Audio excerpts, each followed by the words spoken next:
We call to order the meeting of the San Ramon Planning Commission for Tuesday, September 5, 2023. Welcome to all of you. Ms. Recording Secretary, could we please have a roll call? Commissioner Ahmed, Commissioner Alpert, Here. Commissioner Curtis, Vice Chair Kuznick, Here. Chair Wallace. I'm here. Thank you. Commissioner Kuznick, could you lead us in the Pledge of Allegiance? I pledge allegiance to the flag of the United States of America and to the republic for which it stands, one nation, under God, indivisible, with liberty and justice for all. Thank you. We now move on to item number 4, which is public comment. This is a period for the members of the public to address the Planning Commission on matters that are not on the agenda. Like, are the A's really going to move to Las Vegas? Things like that. If you would like to speak, please fill out a speaker card at the back of the room and submit it to the recording secretary. I promise you it doesn't go to either the FBI or the CIA. If you are participating remotely, you may click the raise your hand button on your computer or *9 on your telephone to request to speak when public comment is being taken. So at this point, I'm going to open public comment on item number 4. Ms. Secretary, do we have any written comments? No, Okay, do we have anybody in the remote audience dying to address the Planning Commission? no, but I do have a speaker card. Well, that would get to that too. That's someone who wants to come all the way down here to City Hall. Okay, so we have one speaker anxious to address us in person. Taiwan's the country.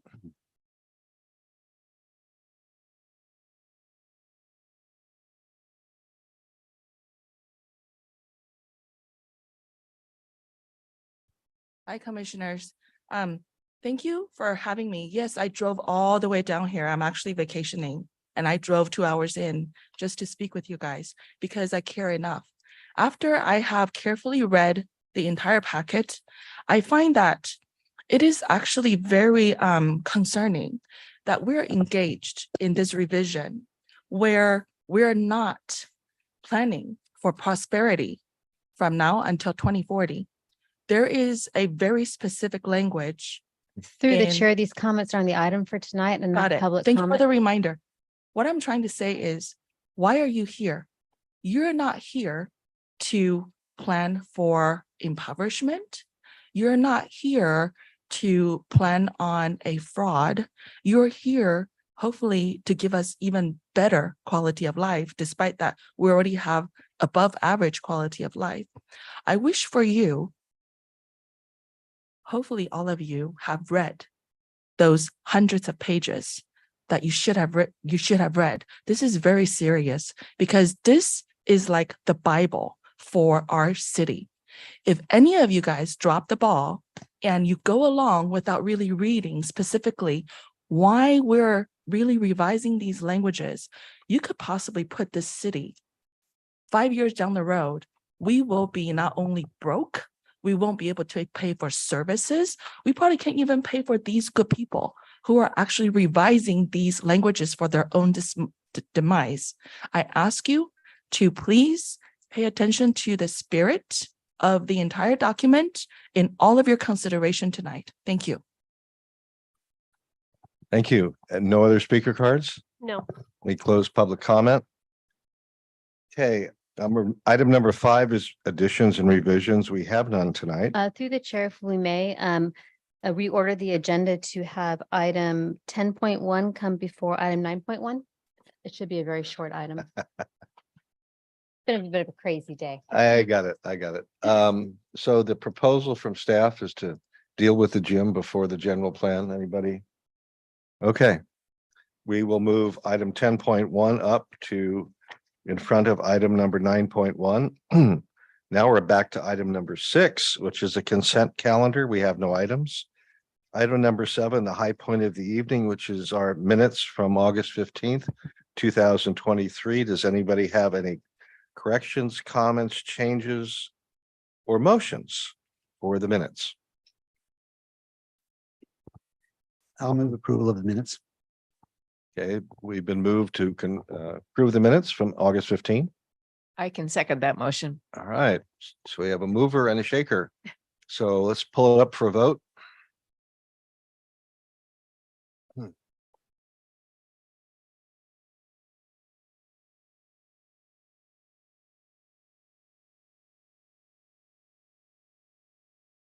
Okay, 5 out of 5 to approve the minutes from the August 15, 2023 Planning Commission meeting. Item number 8, continued items after closing a public hearing. We have none. Now we're on to the meat of the agenda. So we're going to start off at the request of staff with item 10.1, which is a public hearing on the We Gym, we being WE. So do we have a staff report? There you are. Go for it.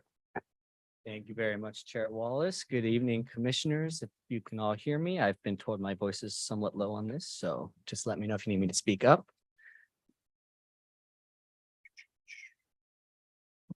Alrighty. For your consideration tonight, I have before you the We Gym project located at 2023 at Preserve Parkway, reviewing land use permit number 2023-0002 and minor use permit application MUP 2023-0005. To start with the location again, 2023 at Preserve Parkway. The general plan designation for this property is mixed use. The zoning district is production, distribution, and repair, or PDR, located within the San Ramon Village specific plan. The subject property itself is approximately 53,578 square feet. A little bit more about the site. The site is again located within the San Ramon Village specific plan area and was originally approved by Contra Costa County back in 1977. The original approvals were allowed to develop approximately 20,640 square feet of tenant space for offices, warehouse, commercial uses, with 44 on-site parking spaces within a shared surface lot, located again within the existing 53,578 square foot site that is broken up within 4 individual parcels.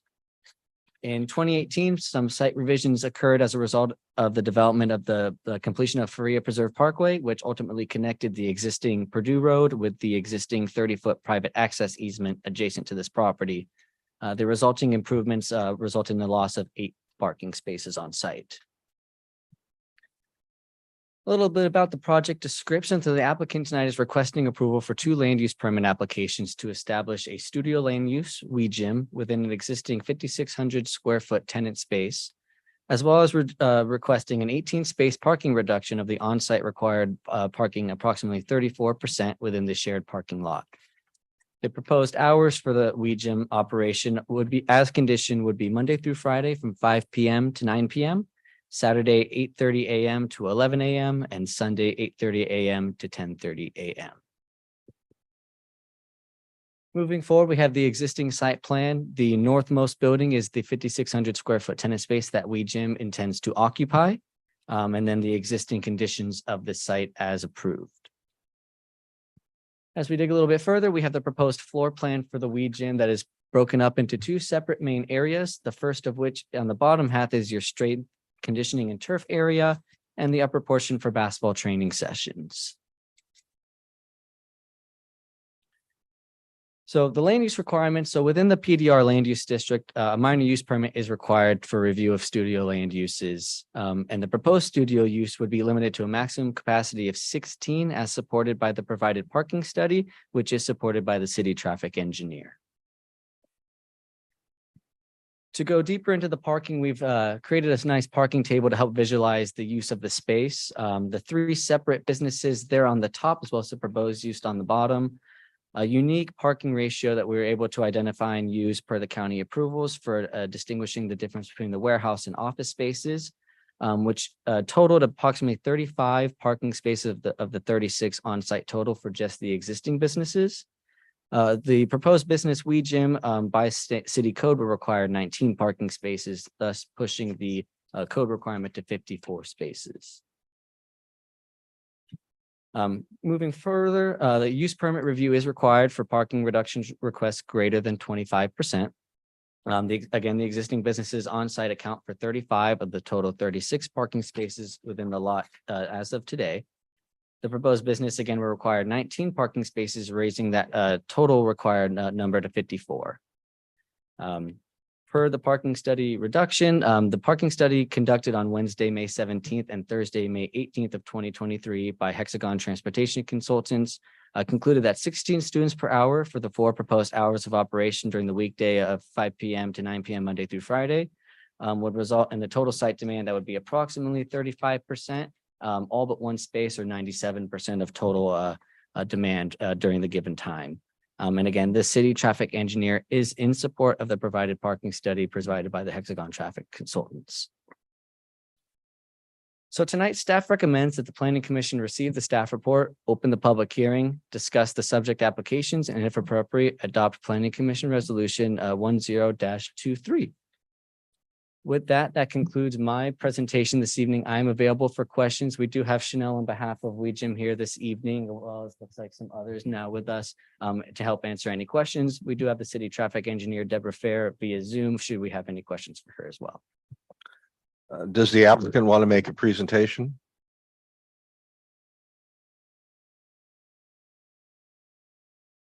Okay. All right, so before we move on to public comment on this issue, do any of the commissioners have questions for either staff or the applicant? Go for it. Lucas, can we go back to the parking table? Yes, ma'am. Could you walk me through? I'm looking at the 2 right-hand columns, Yes. actually the 3 right-hand columns. That the numbers seem disproportionate, and I'm trying to figure out why at 22 Beta Court, which is an office of 4,000 feet, city parking says 250, and there are 16 parking places required, whereas the other ones have higher numbers but far fewer. And then when you get down to the proposal, the area is larger, and then the number seems disproportionately high. So those are based off of the zoning ordinance parking ratio standards. So the second to the rightmost column is a city parking standard, 1 per square foot. So the number in the second to rightmost column is your square footage per parking space. Oh, okay. So for example, the 4,000 square foot office area requires 1 parking space for every 250 square feet. Okay. And that's how we get to the number on the far right. Again, the 1 per 250 applies to the office, the 1 per 1,000 applies to the warehouse portions, and then the studio is a 1 per 300. Thank you. That's very helpful. Appreciate that. Maybe this is just to clarify. There's a total of 36 spaces, correct? Yes, sir. But the requirement is for 54 spaces, That is correct? correct. So by changing the time when the gym is opened and the amount of students coming, we can accommodate those, we can use the parking spaces, all 35 of them, right? And though the requirement is 54, correct? So that's where the parking study comes into question. The reason for the conditioned hours of operation as well as the maximum capacity help limit an overlap or interaction between the existing uses and the proposed. So given the parking study, again, as I mentioned in the analysis, so the parking study did their 2-day study and concluded that during the proposed hours of 5 p.m. to 9 p.m., that there were only approximately 35 or so total parking spaces in demand. Okay. Therefore, that number helps us identify what the maximum capacity could be during the hours of operation. And the off-peak helps limit the overlap between, again, the existing businesses that close down after normal business hours when the WeGym would open up later in the evening. So if there is a sort of a increase for whatever reason, Mhm. people bring guests, is there any other parking spaces around somewhere? Off-street parking, off-lot parking? So Beta Court to the west of the site. Let's see if I can see it from here. Beta Court to the south of the existing site plan does have on-street parking. Okay. However, Freya Preserve as developed does not allow for on-street parking. So again, the idea and the analysis based on the parking study would indicate that there should be adequate parking given the maximum capacity that has been conditioned onto the WeGym. And if there is excess, again, there are alternative options on parking on Beta Court, but unfortunately, that's just Okay. not on the site. All right, okay.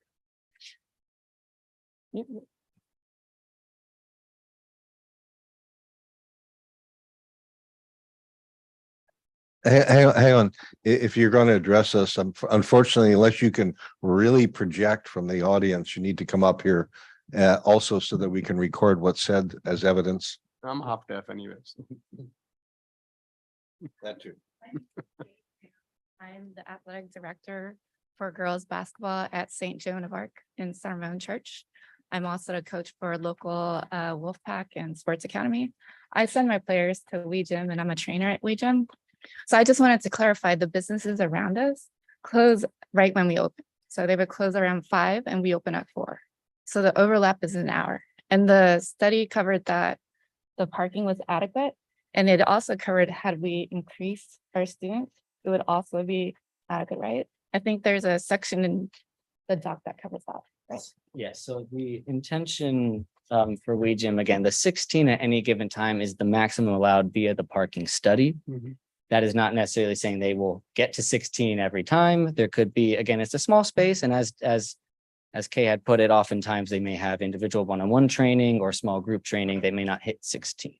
But 16 is the maximum allowed via the parking study analysis. And again, the conditioned off-peak hours, again, are intended to make sure that there is as little overlap as possible to not impact the existing businesses. Right, and the way that our gym works is that private. Need to get up. Yeah, got it. Have the mic. It's your best friend. The way that we work, it's a private and small group training.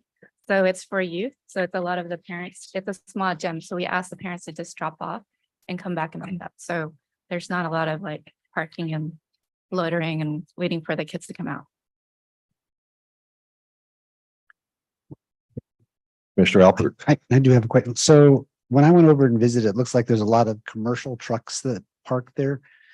Do we happen to know how many empty spots are there when all the businesses are closed, but are, after all of the commercial trucks are parked there and stored there overnight, or about how many parking places are there at that point? I do not have that number, nor do I think that was included in the parking study. Again, they're primarily looking on available spaces.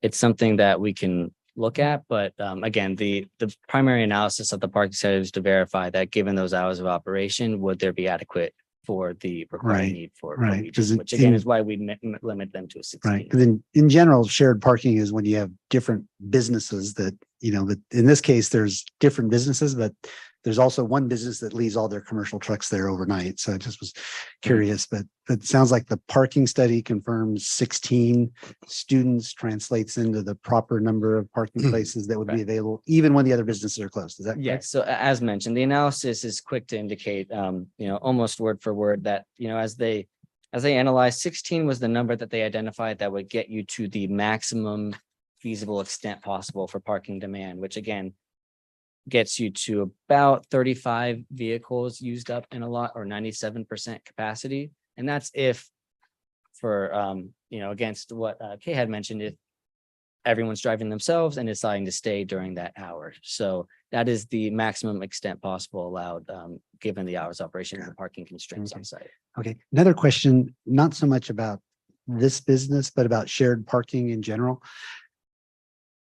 If this business moves on, does the shared parking continue to, the reduction in parking available continue with the next tenant? Or for instance, if say a tenant that's much more parking intensive shows up, do we have the right to repeal the shared parking or to relook at it? Yes, so the use permit would run with the land, so it would still be in place. If a new business decides to come in and they need more of a reduction, it's something that would have to be reviewed at that time.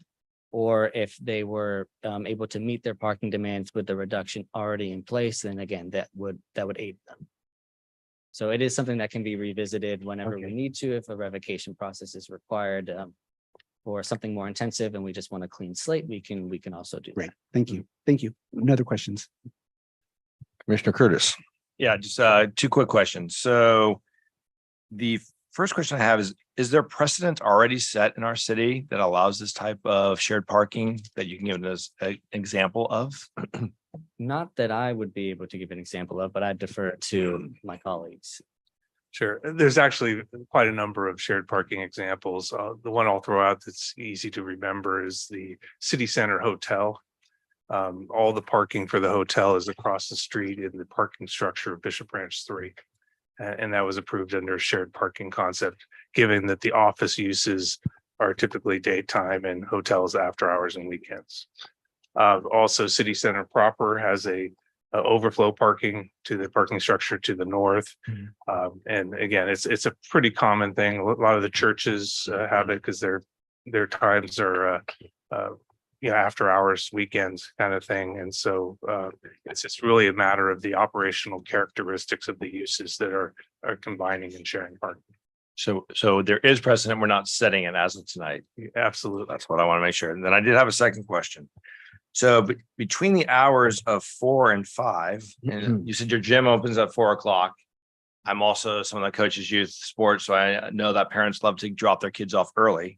What happens between the hours of 4 and 5 when the gym is just opening, but those businesses are still there, and 29 spots are already being taken by the 2 other occupants at Beta Court before the 5 o'clock closing time? Although one says 6 o'clock here, but that only leaves 7 spots. So Well, what do we do with the traffic flow and things of that nature? I would just like to point out that as conditioned and provided by the applicant, the gym would not open till 5, whether or not that means employees are getting there early, students are getting there early, et cetera.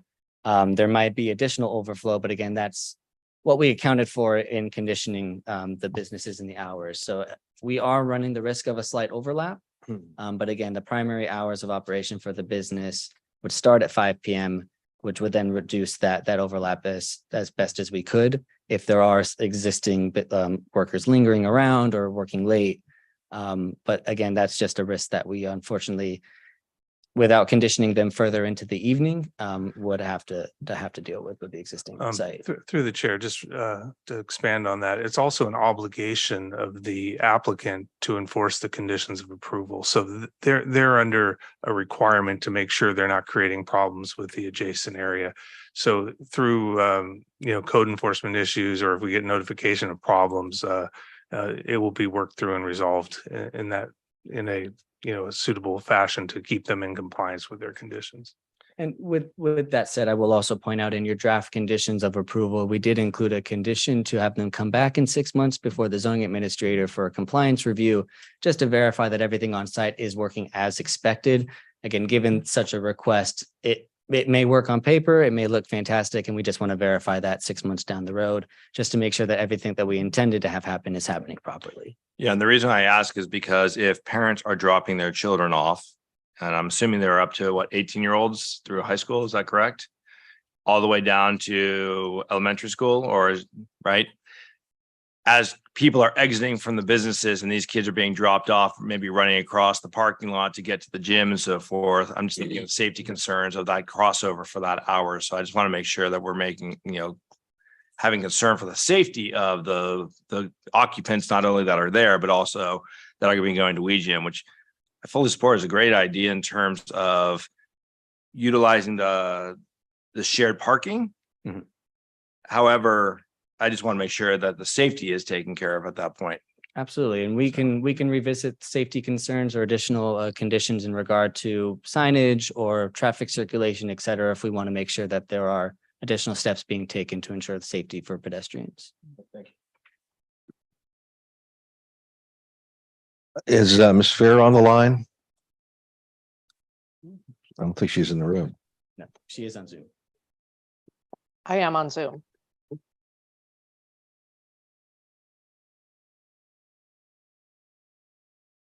Is she there? Deborah, are you there? Yes, can you hear me? Oh, yes. I had a question for you, particularly since you're sitting patiently through the hearing. The staff report says that the traffic engineer, I'm assuming it's you, agreed with the methodology for the traffic study. My question is a little bit different. Do you agree with the conclusion that as currently proposed, there would be adequate parking to service this particular project? Yes, I do agree with the results and the conclusions. And it's based on what is included in the conditions of approval for the hours of operation. Okay, thank you. Question to Mr. Haas. You mentioned that we have a provision in the conditions of approval for essentially a 6-month review. I don't remember ever seeing one like that in a condition of approval. And that was because of the tight constraints. There was a similar condition for the bridges up at their expansion of their. This is for the party center? Correct. Okay, okay.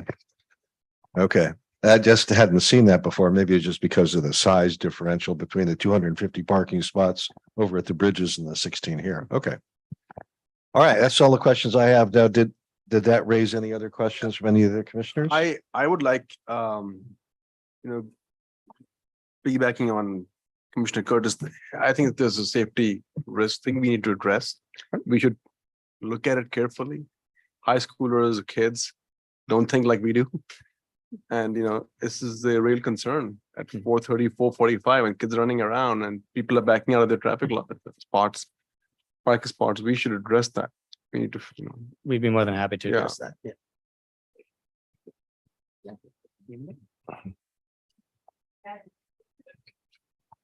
This is a really small gym. So it's Sorry? private. This is a really small gym. It's a boutique gym. It's one-on-one. Small groups are no more than 3 or 4.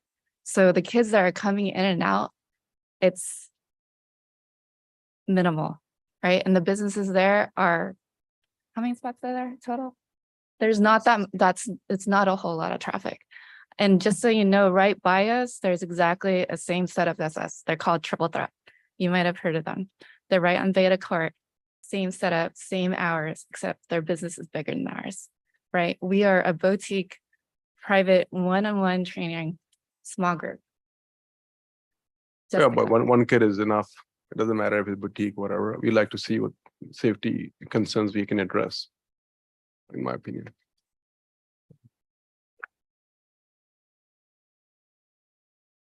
Any other questions? I do. I'm sorry, could you pop back to the microphone real quick? Sorry. Just sit closer.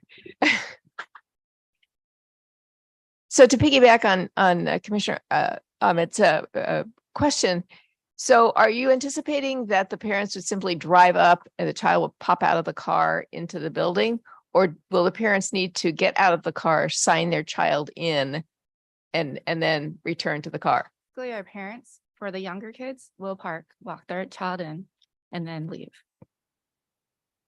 Okay. So there is, you do anticipate some supervision of youngsters. Absolutely. In the for parking grade- area. For the grade school age, Okay, the parents do park and then walk their kids in. okay, thank you.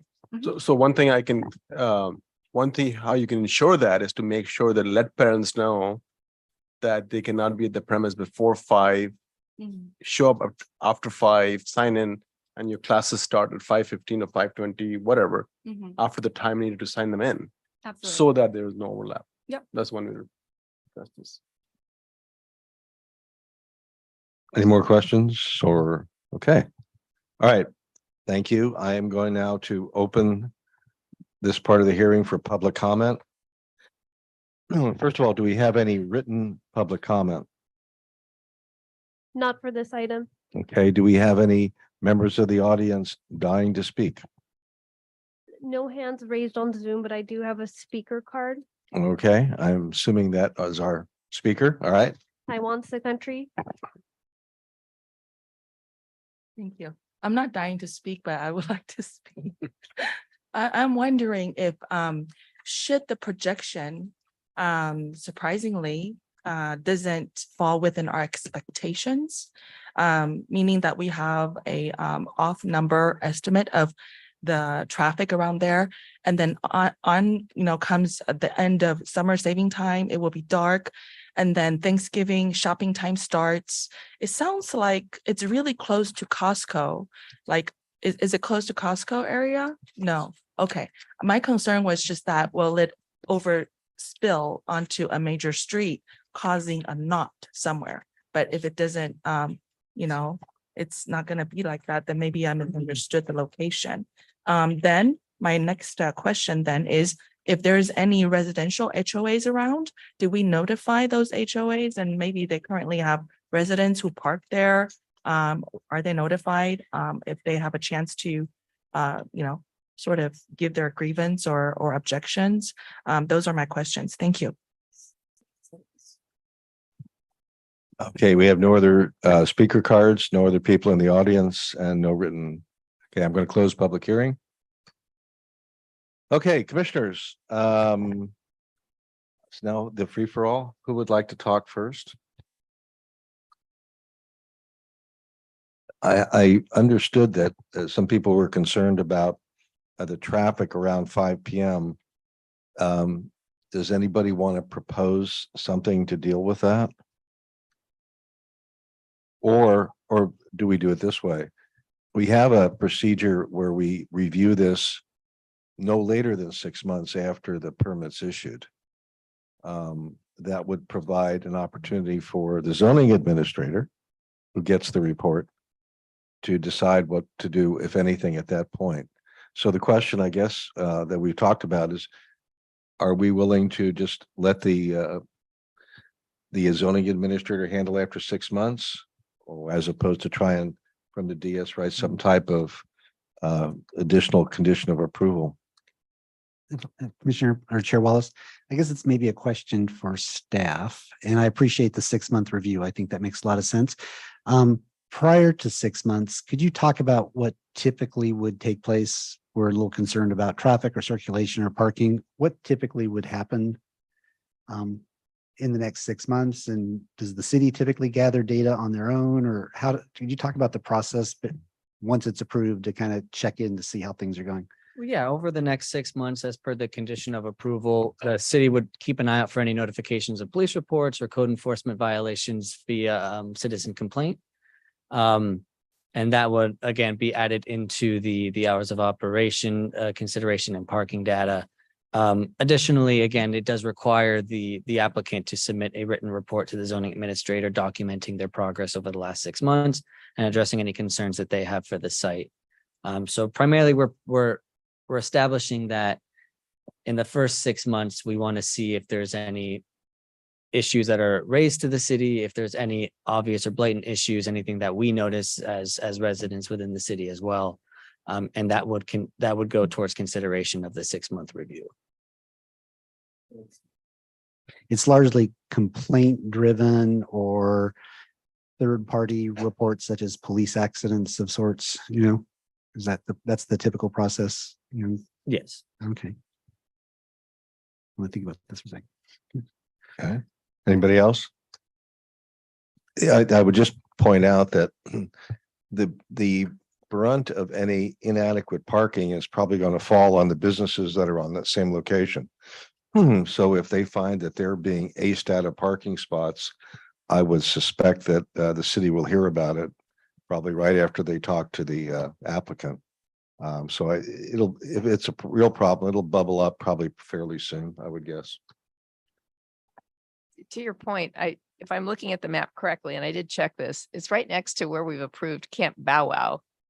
That is correct. It is And next so door to Camp Bow Wow. Given the hours that most people are using doggy daycare, I mean, it would seem that people would be picking up their dogs and leaving, and then that sort of opens up a next door parking lot opportunity.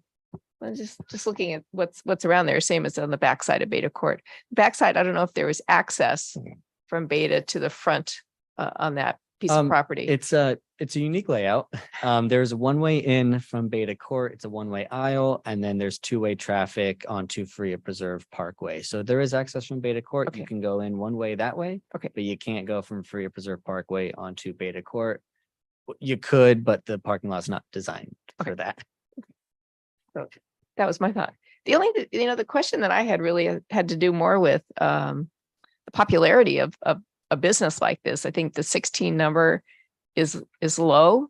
And I just wonder what capacity it is, as could the business grow and come back and wish to amend their hours to get from 3 to 4 for additional clients.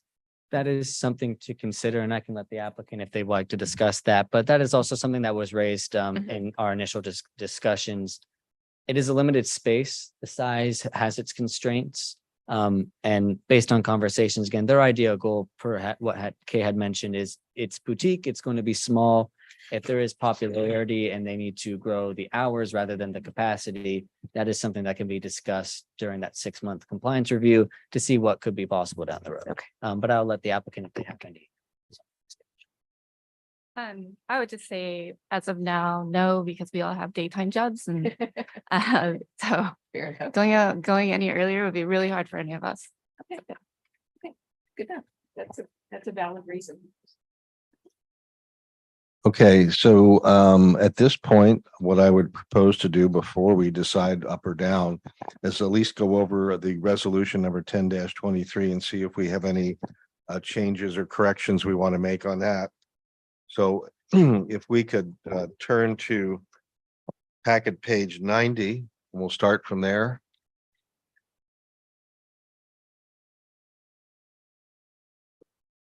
And so my question, first of all, is does anybody have any changes, corrections, or comments on page 1?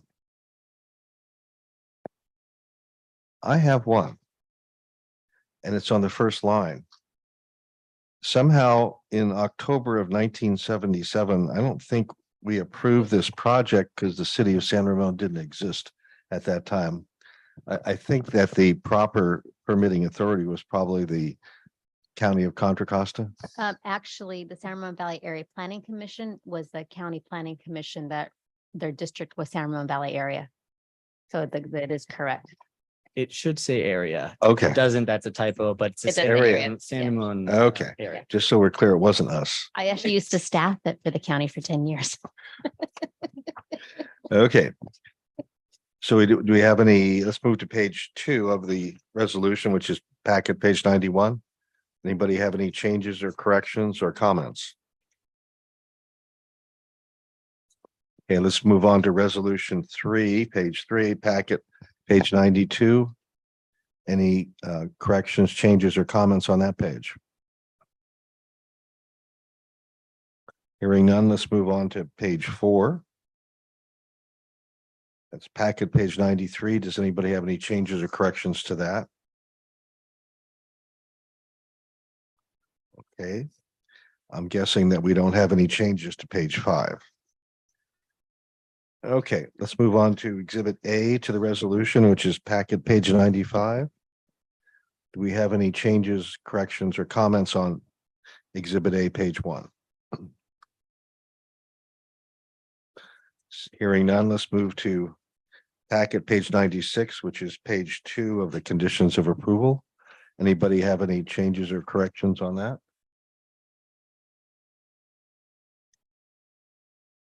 Yeah, let's turn to page 3. Anybody have any changes, corrections, or comments on page 3 of the conditions of approval? Hearing none. Chair I'm Wallace, sorry, go can we ahead. go back to the new term 6. I just a question to staff. What we're asking is the applicant shall provide a letter to the zoning administrator demonstrating how the first 6 months of operation comply with the approved written project description plans and conditions. Does that provide you enough data or detail to actually conduct the evaluation, or does it need to be expanded on what you expect to be included in the letter? Because one could read, everything's great, and that's the letter. And then would that give you enough, or do you need more, or do you feel like you can just work through it when the time comes? Well, the information should be made to the satisfaction of the zoning administrator.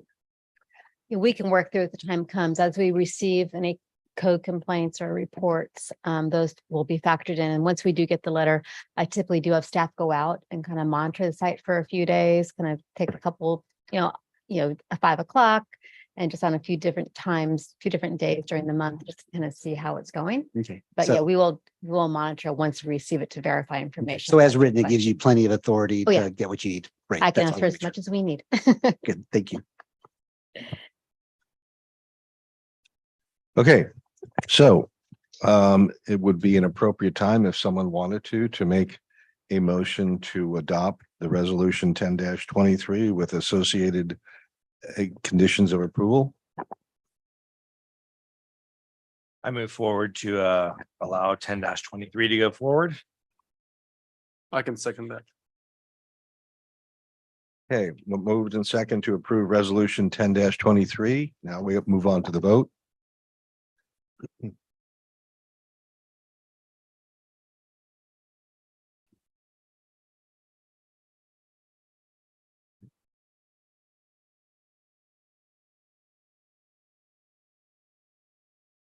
Okay, the resolution is approved, 5-0. Thank you. Thank you.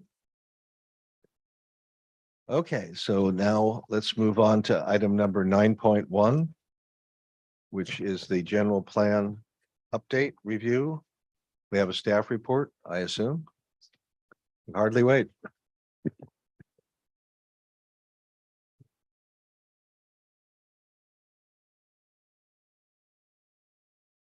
Thank you and good evening. It's going to just take me a minute here to get the presentation loaded up.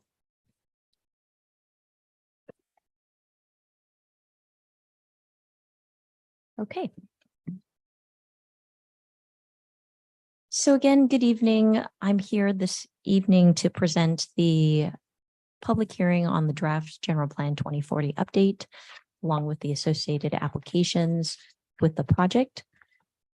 Tonight's hearing is the fourth in a series of public hearings on the general plan amendment, rezone, pre-zone, specific plan amendment, and environmental review on the applications.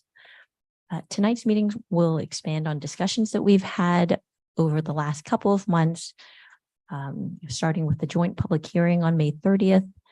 And tonight's meeting, in your attachments, we've included the introduction and overview of the general plan glossary, and then proposed text amendments to the zoning ordinance. And so tonight's meeting will focus on those particular topics, but certainly if there's other items that you wish for us to speak on, we can certainly do that tonight. We're also asking for continuance to September 19th. So we'll have additional time to go over any questions or edits that you may want to see at a subsequent meeting. So starting with chapter 1, the introduction overview. The introduction overview is an overview of the 12 elements of the general plan. It's been updated to provide new background information, a purpose, setting, and the structure of the document. It also identifies how the city plans to implement the general plan over the next during the planning cycle through 2040. And then it's updated based on edits that have already been made to the general plan 2040 elements. And so we've taken the original general plan 2035 introduction and overview and updated that with the new information from that we've worked on through the 2040 plan. Also in attachment A, you'll find the glossary terms for the general plan 2040, the 12 general plan elements.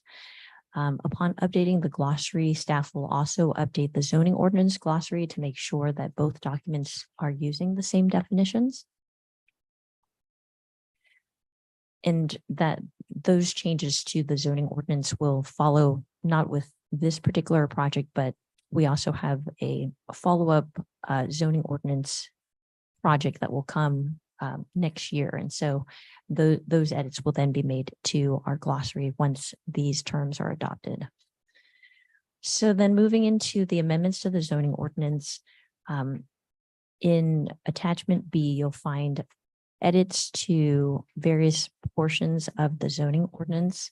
There's 4 proposed changes that were that are part of this update, in addition to the maps that we've already introduced at previous meetings. The first one is the by right use section.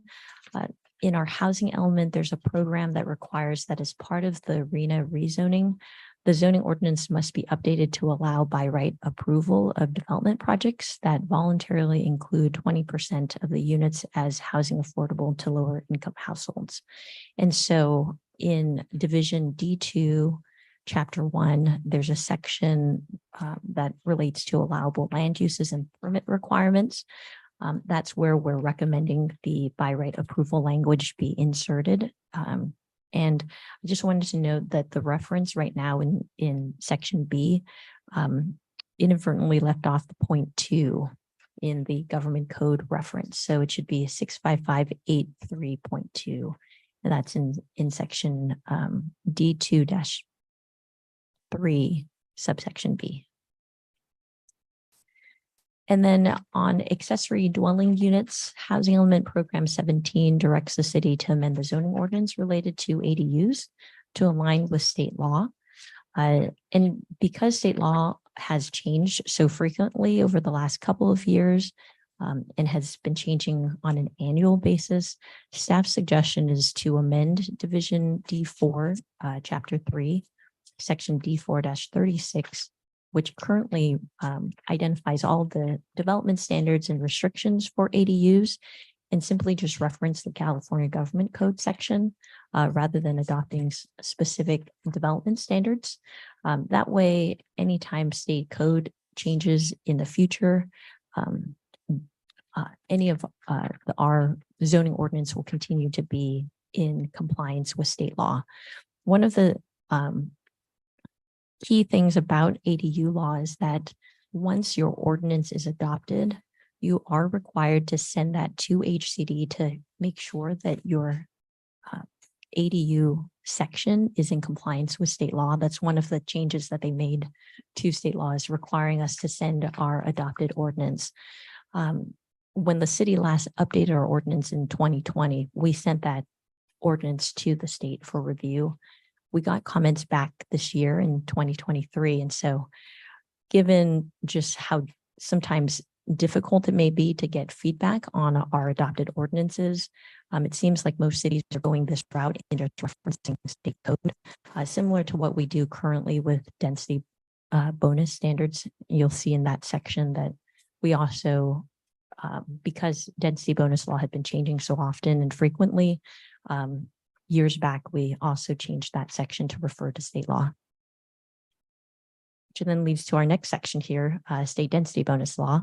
Housing Element Program 19 directs the city to amend the zoning ordinance related to state density bonus. There's been a few changes and edits that have been made to the density bonus law over the last couple of years. We are still referring to the California Government Code section that addresses density bonuses.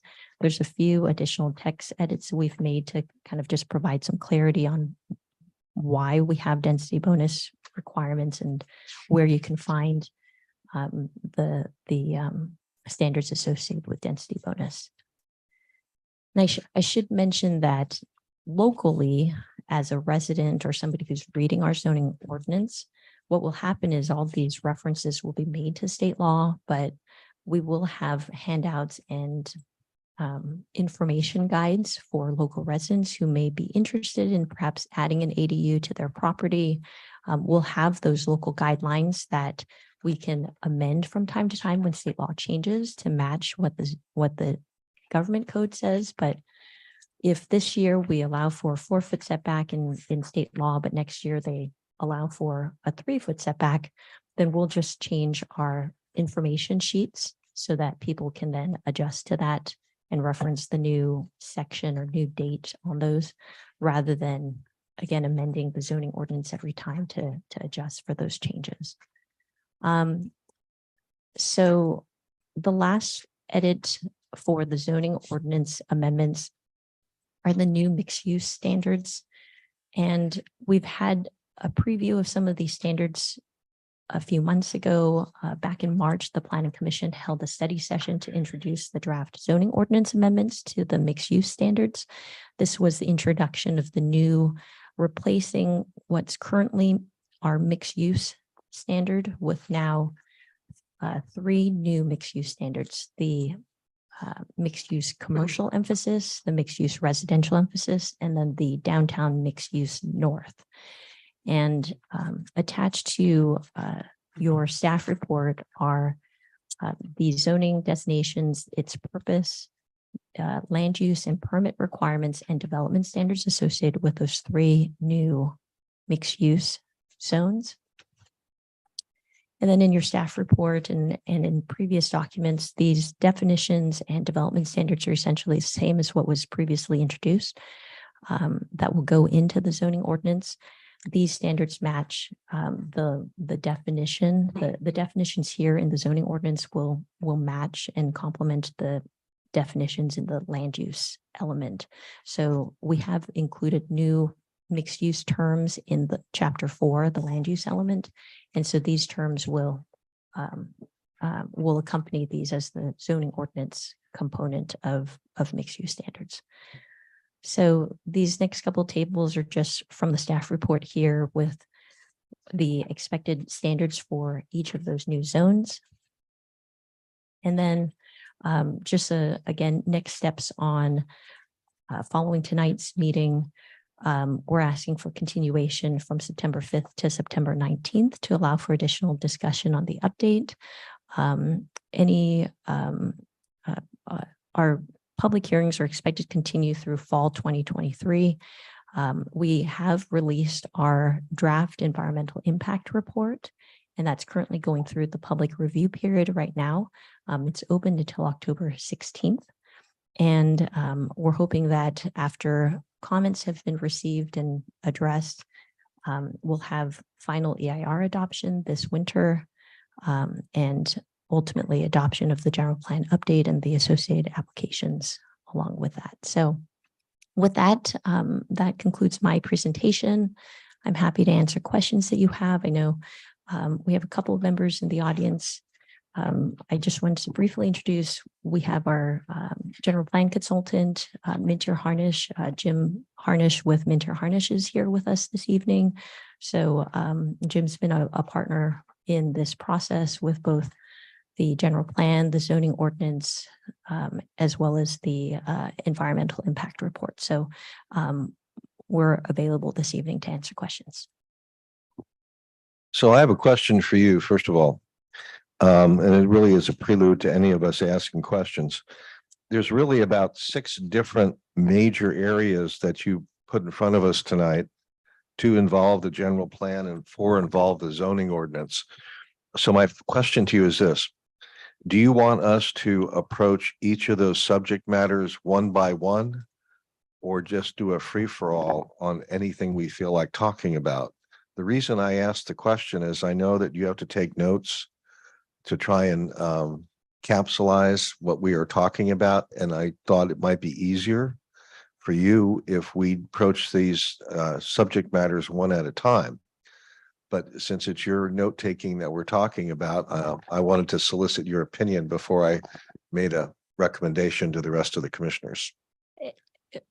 I leave that up to the pleasure of the chair. I'm more than happy to take any notes in whatever order you'd like. Oh, that's a bad idea. My fellow commissioners, my personal opinion, but I leave it up to you because there's 4 of you. I would think that we go through them one at a time, one subject matter at a time, and then do it that way. I see some people raising their head up and down as opposed to sideways. Okay. All right. So let's do it that way. So the first subject that's in front of us has to do with the general plan introduction and overview portion, which I think is the first time we've seen it tonight. So I would ask my fellow commissioners if they had questions as opposed to comments of staff, that let's do it on that subject matter right now.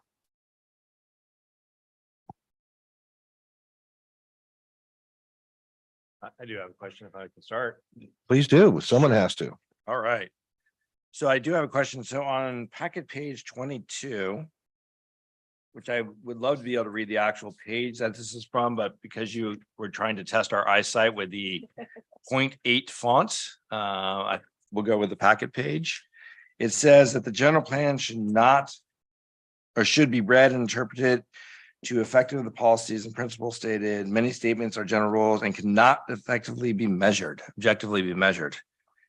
Except for if I go to packet page 18, when it says the purposes of these, and it says that this should outline, this should provide, this is establishment. And you and I have talked about this several times, so I'm going to bring it back up. How do we measure success of this general plan?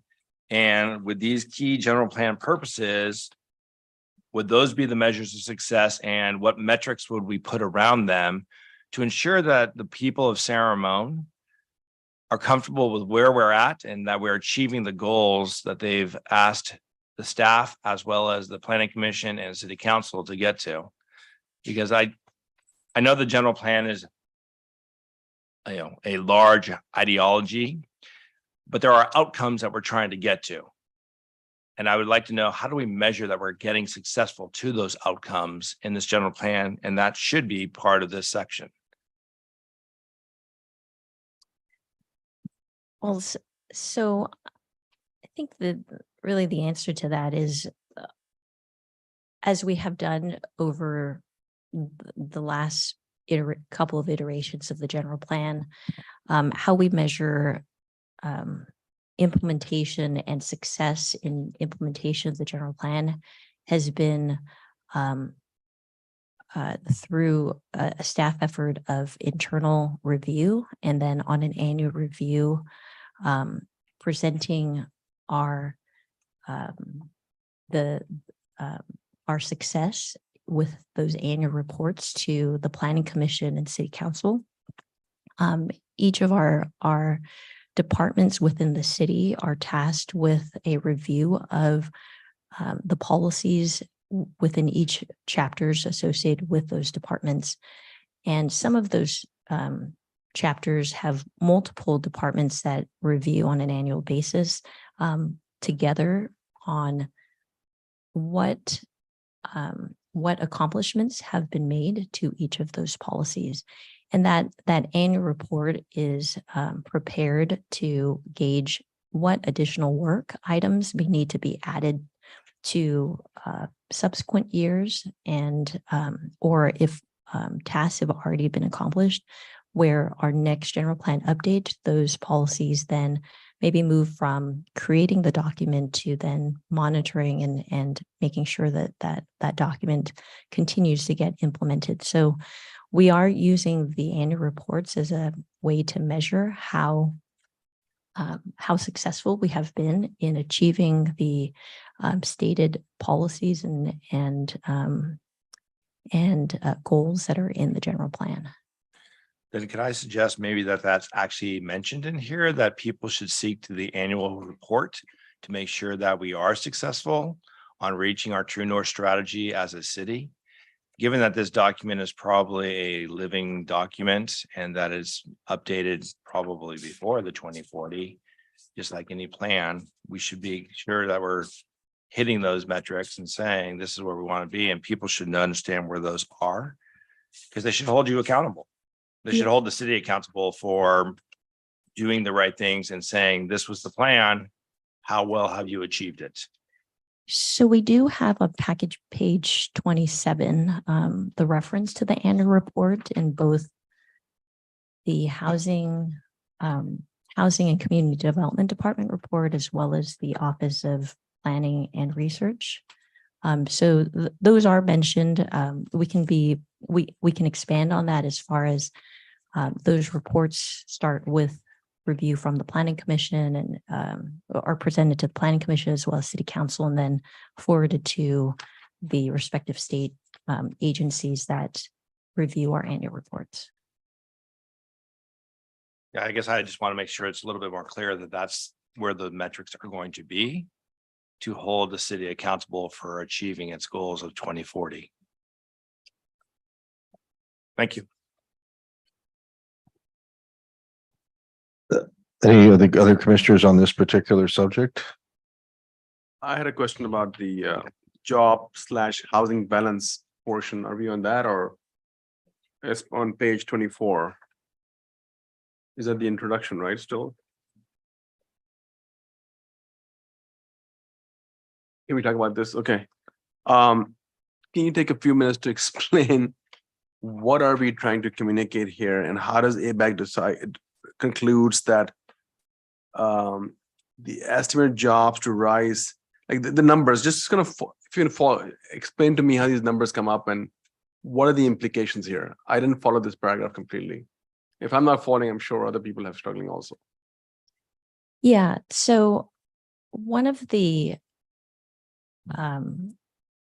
principles of planning in terms of measuring growth or outcomes are listed in these packet page 23 and 24, right? We're looking at as part of the general plan, what outcomes we're expecting with the policies that we have put in place. So with our urban growth boundary, how is that going to be controlling growth?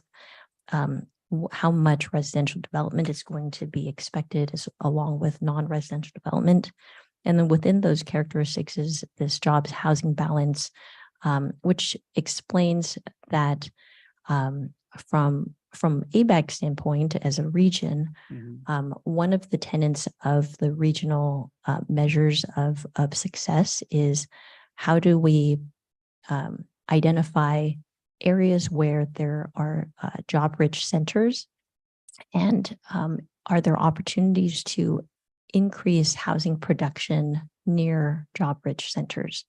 And so the jobs housing balance that the region is looking to achieve is at least in broad terms is, are we providing enough production of units in places like San Ramon where traditionally we've had a high number of jobs? Our growth management element and our land use element go a little deeper into the jobs housing balance and how that works from a land use and a growth management basis within San Ramon. But ultimately, the region's goal has been, where can we provide more housing production?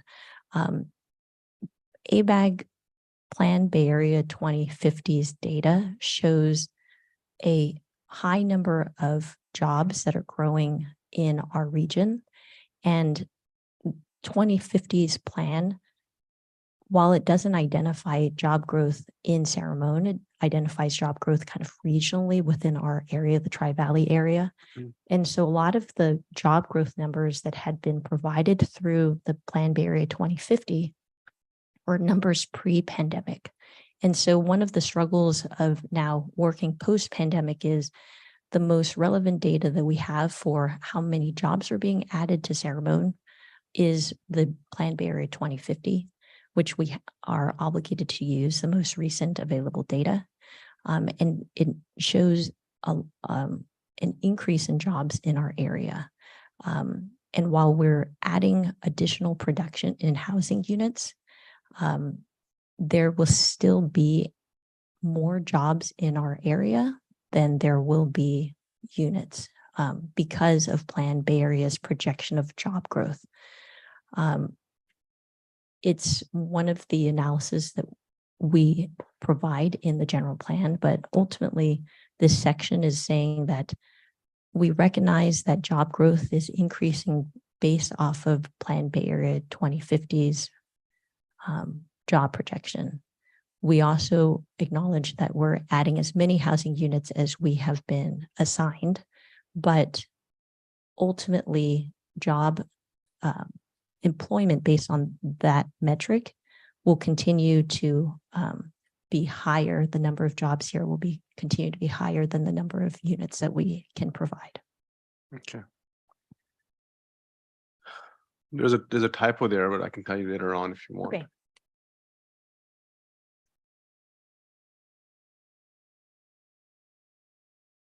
That's it for me now. Back to Okay. Commissioner Kuznick? But this is really small pickings. But in the I'm on packet page 23. The employment number expected is 71,999. Really, couldn't we just round it up to 72K? The numbers are provided to us by yeah, Is- we there- can. There's a great If deal you'd of like for us specificity to- in these numbers, Yeah. so um, just thought that was, It does appear in probably 60 other places in the general plan. So we can make that change if you like. I feel like if we hire one more person. Just kidding. Commissioner Albert. Packet page 20. The very first paragraph, it talks about the San Ramon planning area. And it says the general plan 2030 planning area is smaller than 2020. Do we have a 2040 planning area number, or should that be 2040? Sorry. I'm sorry, are we on Packet page 20, Yep. and it's the very first full the paragraph. first paragraph?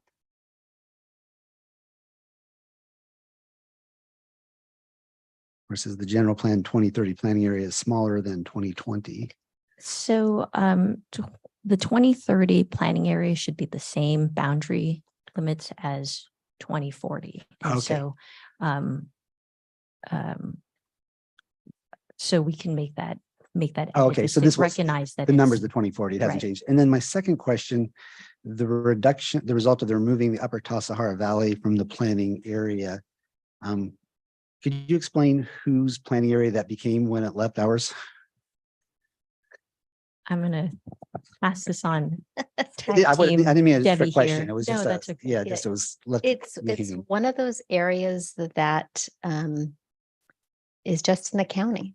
If I recall from my history here, it's neither in the counties nor the city's sphere of influence. Okay, So our sphere of influence does end at the city boundaries, the east side of Windermere. right. So Okay. if anything, it's in Contra Costa County's Okay. planning area only because it's unincorporated. Okay, that's fair. That's fair. We gave it back. And then this is my chance for small on packet page 26, where we talk about boards and commissions. I think we have one other committee, the Innovation and Technology Committee, that we didn't capture. That's unless that doesn't exist anymore or doesn't need to be here.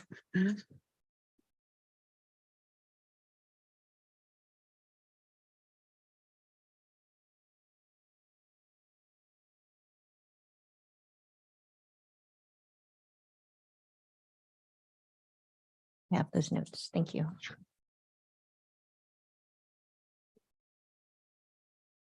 Okay. First question I had to do was with the total build out number. We're projected at build out to be 110,000 people.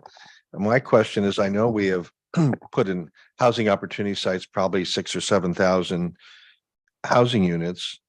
And also some of which are in City Walk, but some are not. And my question is this, we do have areas in the city that are zoned for residential, but not treated as a housing opportunity site. So in terms of the build out number, does that assume that those residential areas that aren't housing opportunity sites will be developed for housing in the next 20 years? So if it hasn't so there is a population number 110,000, and then there's a unit increase over the planning period. That number represents both the housing opportunity sites and potential growth over time throughout the planning area. So it does recognize if it has a residential zone or going to be changed to a residential zone, but may not be a housing opportunity site, that there is some incremental growth that is expected there, but we don't have necessarily a realistic capacity that we assign to each of those locations like we do in the housing element. For example, accessory dwelling units, there's an expected number of increase throughout the planning area. That's included in the additional housing units. There may be areas where it's going from currently mixed use to mixed use commercial emphasis, where we're expanding the density ranges. Our numbers do capture that additional potential that could be increased because the ranges have gone up on some of those rezonings, but they may not be housing opportunity sites, but those are part of our projected increase over this 20-year cycle. Well, let me, since you brought up the mixed use commercial emphasis zone, we do have some housing opportunity sites there, but apart from those sites, the area is available for residential development. So in terms of the 110,000 population number, do your backup assume that those non-HOS areas in residentially zoned areas in San Ramon will in fact develop housing? So we do have to evaluate that as part of our overall number, and there's a factor that we've included in our projections, but it doesn't look at it in terms of a total number of units per site. We did evaluate as part of the changes that are happening because we have to do a no net loss calculation. Some sites that are reducing from mixed use to now just a commercial designation, and that there's going to be some drop off of units from there, and then some rezoning that includes mixed use to mixed use commercial or mixed use residential that will have some incremental increases there, but it's not to the level of identifying on a parcel by parcel basis. This parcel has 10 acres, it has a range of this, and then that's how many units, and we're not adding those necessarily as part of the expected unit production. So you're not doing it on a granular level on a parcel by parcel basis. It's more, well, we have 30 acres that are mixed use commercial emphasis, and we think that could develop into X number of units. Right. More of that. Okay. Correct. More at the 10,000 foot level. Right. Okay. So let me follow up on Commissioner Alpert's question about North Tassajara Valley, because I think, if I'm correct, that the rest of Tassajara Valley all the way down to Dublin is in our planning area, although not in our sphere of influence, as I recall. So the reason, and maybe this is to both staff, including the ones that have been here as long as I have, was one of the reasons for taking the northern part of Tassajara Valley out of our planning area was what was originally called the New Farms development.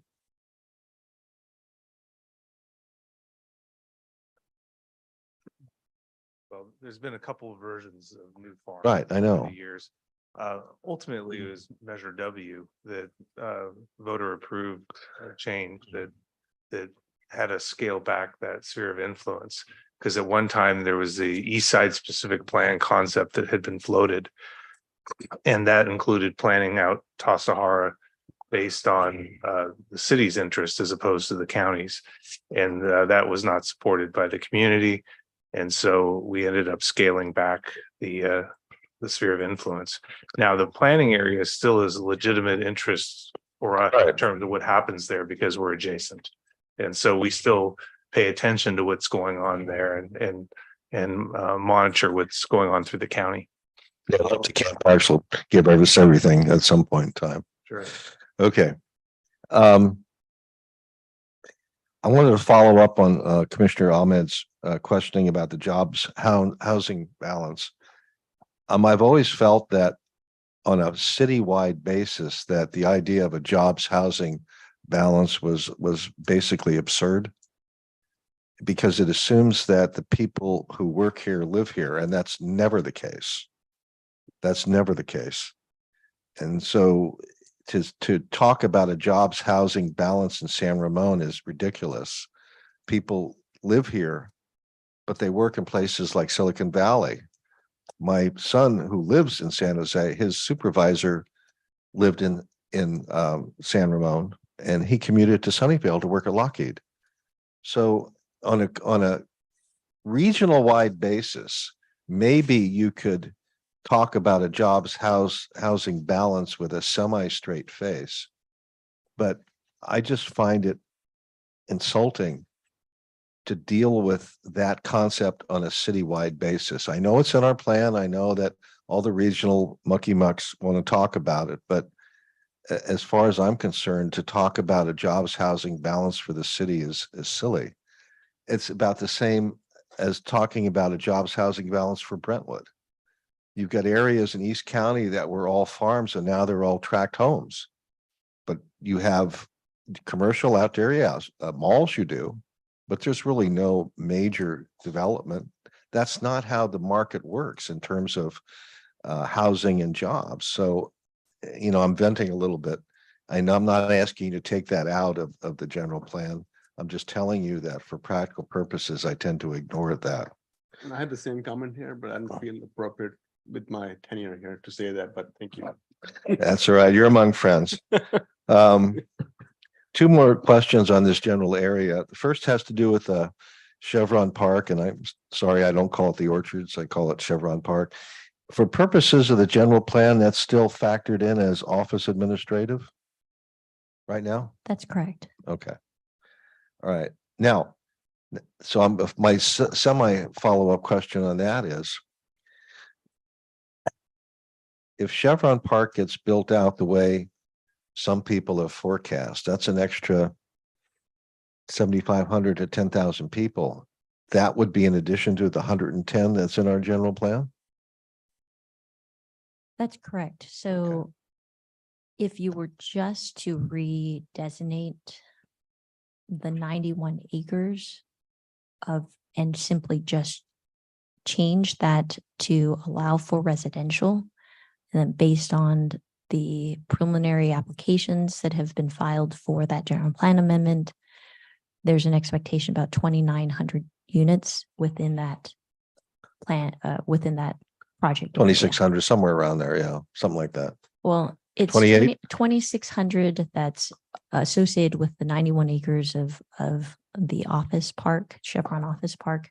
But then so there's 2,600 associated with the 91 acre Right. Chevron Office, formerly Chevron Office Park.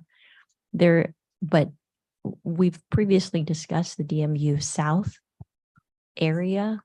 The DMU South area is not just the 91 acres, but also the adjacent Bishop Ranch 1 parcels that have the potential to also increase residential units there because of the change to the DMU South. So that's why I refer to 2,900 Okay. plus or minus if that were to be implemented.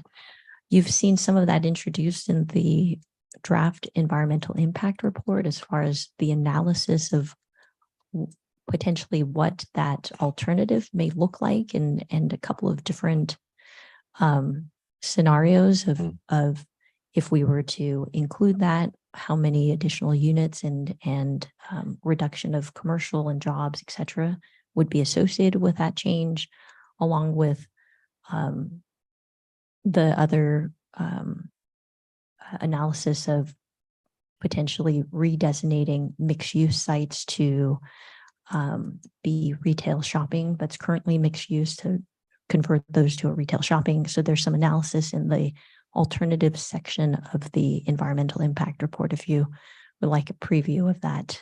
If you haven't quite gotten to the last chapter of the EIR, but that population increase would be above what's currently identified based on the land uses of General Plan 2040. Okay, so let me ask this follow-up question. With respect to the 110,000 build out figured, that assumes that that's based on areas in the city that are still zoned as mixed use that we have talked about rezoning downward? Correct. Okay. So Ceremony Village specific plan, formerly Crow Canyon specific plan, that's one area. North Camino Ramon, we have a few areas where we've been looking at redesignations, but yes, that Okay, all right, thank you. Last question. We talked about the urban growth boundary. Here's my question. What is the current procedure for changing the urban growth boundary in excess of the 25 or 30 acres that the city council is allowed to do? Is there a procedure in our general plan or municipal code that provides for a mechanism for doing that? So Debbie has all the memory on this one, so. Hope. So under Measure G, which was approved by voters in 1999, it requires that any change greater than 25 acres be of a vote of the people. Right, so now the people vote on it, but how does it get in front of the people? Does it have to be put on the ballot by the city council But- or by so what would be considered a voter initiative? Either way, Either way? either Okay. way, yeah. All right. Okay, anybody have any more questions of Ms. Yee for this particular segment? Okay. Segment number 2. The general plan glossary. Who wants to start off on that?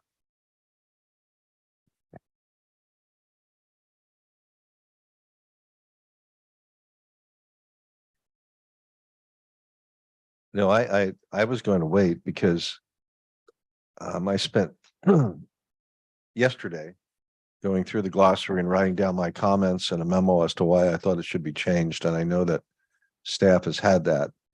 If Ms. Yee has some questions of me about why I recommended certain things, I'd be happy to answer them, but I don't see the point in taking up our time by repeating what I put in writing, all of which you have in front of you. So if there's some other people that would like to make some comments on the glossary section, that'd be great. I have one that I can. I'm on page 35, packet page 35. And so the question that really strikes me is we use this term city center a lot. And I would like to request or see if there's a feeling that we need to distinguish between the city center, which is a commercial privately owned business, which houses restaurants and theaters, so forth, versus designating our downtown area, the area around there, as city center. That seems a little favoring one business entity over others. So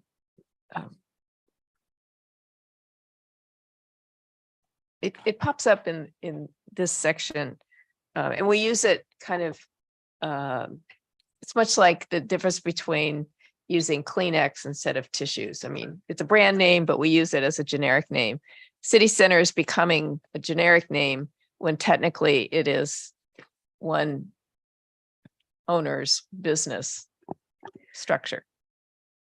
Sure, we can take a look at that and update as necessary and bring back in the errata table. I mean, does anybody else have any thoughts on that, or is it just me being picky? So why don't we change it to city core or something else? We- We do have, this original glossary term probably refers to previous city center project that included the civic and the civic activities. And so I think we can certainly update that. And we've been referring in our land use element and to city core.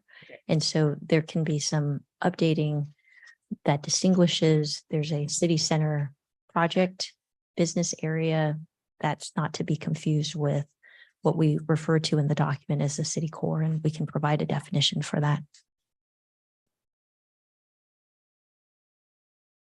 Thank you. It'll be around packet page 39. And the area is floor area ratio.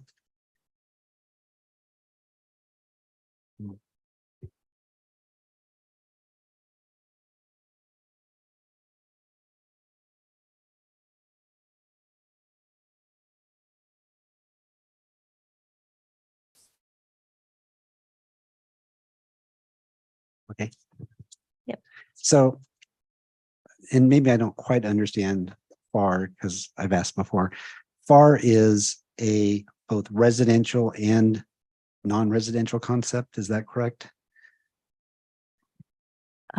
So yes, that's correct. Okay. We do have it, some standards that refer to a non-residential and a Okay. residential And phase. so then the definition of, in particular, net floor area ratio, it feels like the list might lead to some ambiguity and confusion, specifically in residential, because we are calling out some items that I think probably wouldn't be called out in a residential, but may or may not in a commercial. For example, halls, stairwells, penthouses, perhaps even,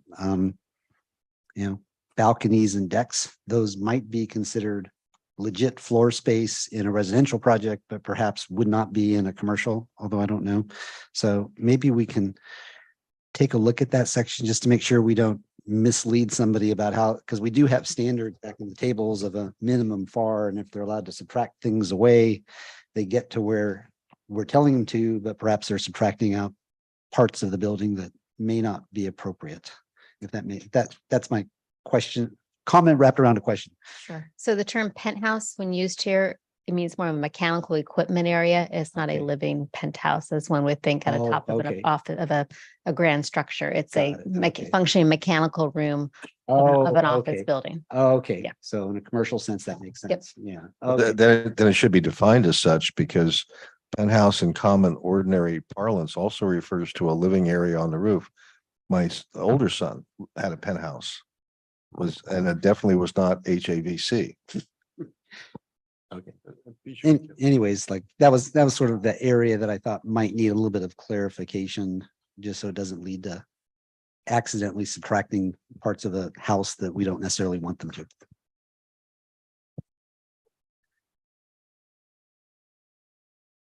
Okay, most of my comments I put in writing, but I had a couple I wanted to bring up here. First of all, Commissioner Alpert raised one of the questions I had, and that had to do with the FAR as well. If we're going to talk about FAR for residential, which we do in at least two of our mixed-use areas, that I really think that we ought to have a specific FAR definition for residential. Because I agree with Commissioner Alpert. When I looked at that, I said, do they really have any restrooms in residential areas? Maybe you could call them bathrooms but that's kind of an awkward phrasing. Lobbies, janitor rooms. Well, maybe the kids' bedroom we call a janitor room, but I really think we need to do that. The second thing had to do with description. It was, we have definitions of gross and net acres. Now that is the basis in some ways for doing density calculations. And my question to you is, wouldn't that particular definition be better suited for the land use element, not in the glossary? That would be my suggestion, unless you think that that definition is going to be applied to other elements in the general plan. So you'd want to have a central location for it, but it doesn't seem to me that that would be the case. And even if you were, you could refer back in the other element to that definition that appears in the land use element. So I would suggest thinking about doing that as well. I think the rest of my comments I pretty much put in writing that you have. So one or two on mixed use that I'll deal with that when we come up on the zoning ordinance. Do you have any questions for us? On glossary terms, no. Okay. I had one question. So is density only refers to residential dwelling units, or is it never a concept commercial? And the general plan document and the zoning ordinance, when we refer to density, it is only applied to residential. Okay, if there's no other further questions, well, let me ask you this before I let you off the hook here. When will we see another draft of the glossary to know what changes you're proposing to make? Our goal is for the October 3rd joint session. October 3rd? Correct. Okay, thank you. All right, the next element we want to talk about is the second area really was the zoning ordinance amendments. The first was the by right changes to our zoning ordinance. Does anybody have any questions of staff on that?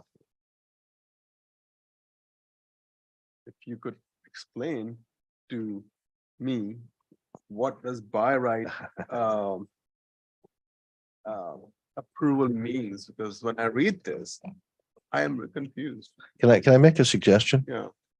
It might help illustrate this. This is one of the things I wanted to ask. Let's suppose that Bob wants to create a housing unit of 25% affordable. So he falls under this particular section. Can you walk us through what steps Bob would have to take in order to be able to hire a contractor to build the building? In other words, I agree with Commissioner Ahmed. It's a little bit unclear what the quote by right close quote process is.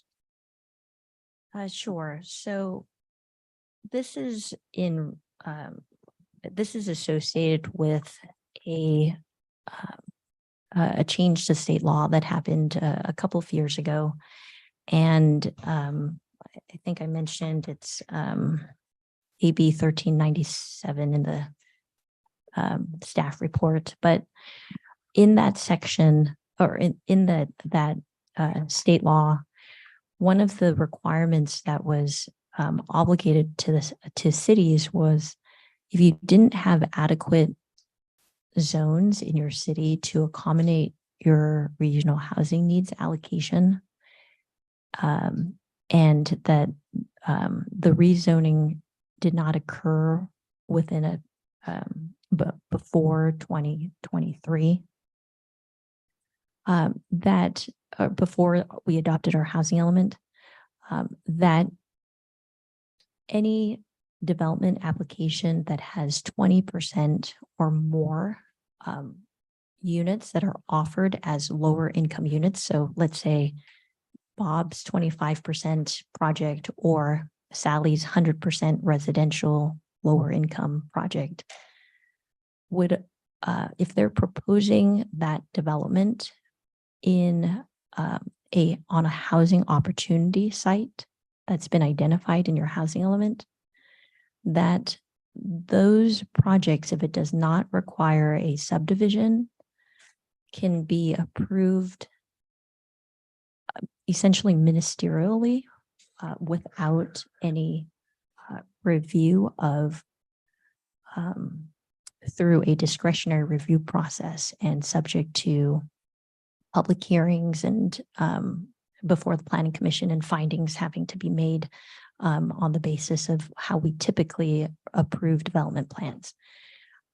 You can require objective design standards be incorporated into the project. The project would still have to meet the development standards associated with that zone, but effectively, if that site was identified as a housing opportunity site and they're offering 20% or more of the units as part of their project to lower income households, it can be approved under this new section in the zoning ordinance to allow for that development to not be subject to a public hearing and approval process. Okay, that's sort of the 30,000 level view. But I think the point that Commissioner Ahmed and I were both looking for is an explanation of what steps has to go through. Bob or Sally wants to come in, they go to the desk and say, I want to build a house on this particular lot that's a housing opportunity site. Can I have my permit now? Doesn't the city have to check certain things about the project to determine whether they meet our development standards? So that's correct. So the permit requirements are identified in subsection C. It talks about the process in which you may be subject to compliance review. So if a use is allowed, determined by the zoning administrator, is allowed either prior to operation or that are shown as permitted in the tables, and they're in compliance with the zoning ordinance, that the applicant would still have to provide their project submittal to the city. And we would effectively do a zoning clearance to confirm that they've met the 20% requirement, they've met the obligations on the terms of affordability, that any objective design standards can be or have been designed, parking, height limits, things like that, as part of that zoning clearance review, would then allow for that project to be approved under AB 1397 that is now codified in our zoning ordinance. So with respect to the objective standard, let's just take a couple of simple ones: setbacks, height limits, things like that. What part of the city does a plan check on that project? So the planning department would do that as part of architectural review. Section D6-22.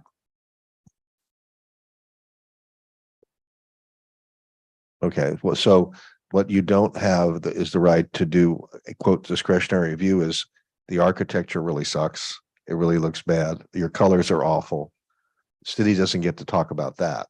As long as the setbacks are there and the other portions meet our objective standards, then it's totally up to the developer to do that.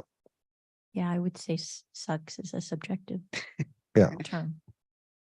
No, the reason I brought this up is that I will bet that most of the people in the city have the same response that Commissioner Ahmed did when you say, well, we're doing by right development. They're gonna say, what does that mean? It doesn't mean that someone can come in and build whatever they want in the city. There are still objective standards for residential housing in the city that are set forth in the zoning ordinance that a developer has to meet. What they don't have to do is to spend time with us and telling them about what we see problems with in their particular development. There are objective standards they have to meet. But once they do that, then theoretically, at least, they're allowed to build their project as they see fit. Is that a fair statement? Yeah, so, keep in mind that housing opportunity sites, each of those sites are in a zone, right? They're all zoned to be residential in nature. And each of those zones have their corresponding development standards, height restrictions, landscape minimums, how many trees have to be planted, how many of those trees have to be 24-inch box. There's all of that still applies from on the zoning ordinance. But if that project meets all of the standards that are in the zoning ordinance, there isn't discretion that the city now has to say, we don't like your project, even though you've met all of our standards. Well, I have to confess, I'm going to miss the color palettes. So, Chair, can I ask a follow-up question? Yeah. When a project is approved ministerially, the way these can be, it still ends up having a resolution and a set of conditions of approval. Is that correct? That it's just not a planning commission review, it's the zoning administrator? So a zoning clearance will oftentimes have a checklist to make sure that you've met the standards associated with whatever use or development is being authorized by that zoning clearance. Conditions of approval, typically, depending on the project, there may be conditions of approval, but those conditions are going to be perhaps paying your development impact fee would be a condition of that zoning clearance, but that's an obligation for all projects that have to pay fees because of our fee resolution. So even though we call them a condition of approval, effectively all projects have to pay that. So you can refer to them as long as they meet the all of the requirements of city codes, that you can either call them conditions of approval or they'll just have to meet those requirements because we require that for every project. And that's really my question, because typically we see the conditions of approval document that has several dozen conditions, everything from, hours to construction time to, I think, recycling water. Oh, that's always a special one. And then we always layer some special conditions as well. Those don't all go out the door, even though it's a different process, or do they, the standard things that we expect of every construction project to go through? Yeah, they don't go out the door. We have a standard set of conditions of approval, and then we have special conditions that may talk about affordable housing and the percentage that has to be set aside specific to that project. Those would be considered special conditions. Those would still be part of the project to make sure that the development standards that are associated with that site are being met. Good. And those would follow through the construction review. But keep in mind that you still have discretionary review for subdivision applications. And there are a lot of subdivision applications that would be subject, all of the subdivision applications would be subject to discretionary review. Yeah. So your typical single family subdivision would likely then not qualify under the by right provision, but maybe a 100% affordable housing rental apartment may. I think my point is that even though it may not have a discretionary review, it doesn't mean the city doesn't manage projects just as rigorously as they do. Everything that we've come up with over the years generally still apply, even though the discretionary public review doesn't take place. And then as a follow-up to Commissioner Wallace's anti-suck measure, where that comes into play is in the quality and thoroughness of our objective design standards, which I think are still to come. And so if there are certain things that are important, I would assume that at some point we will integrate them into our objective design standards along with heights and setbacks and everything else, down the road. So can I just to clarify, so if you have a by right approval, they still have to go to objective design review, objective review, but they can bypass the discretionary one, correct? Essentially, yes. Okay, so then why on page 11, where it says cities are still allowed to conduct objective design review and required discretionary review for project requiring subdivision, you're talking about different, if there's subdivision, then they have to go through both. Correct. Okay, I see. So is there a list where someone can see these are the discretionary reviews categories? Like what is included in discretionary review that I can see? Like, okay, this is what they can bypass. Project does not include subdivision of land, and they are a housing opportunity site, and they're providing 20% or more. It is not subject to a discretionary review. I know, but what is in discretionary? What are the categories that come under a discretionary review? Is a list there somewhere I can look at? So our zoning ordinance does have chapter 7, division 7, and it has the review process for each type of application that exists in the city of San Ramon, which includes both the development plan as well as a subdivision application, and then the findings associated with that. If your question is, what is the discretionary review process? It's effectively a review of the project based on whether or not findings can be made for that type of application. That's the basis of the discretionary review. Is it's at the discretion of the decision-making body of that project. And in most cases, it's the planning commission. And before the planning commission can approve that project or deny that project, they have to make findings of consistency with the requirements of the zoning ordinance. So the discretion is the planning commission determining whether findings have been met to approve the project. And so those are listed in division 7 for each type of discretionary review application that exists in San Ramon. I think the simplest way is the Wee Gym application tonight was a discretionary process.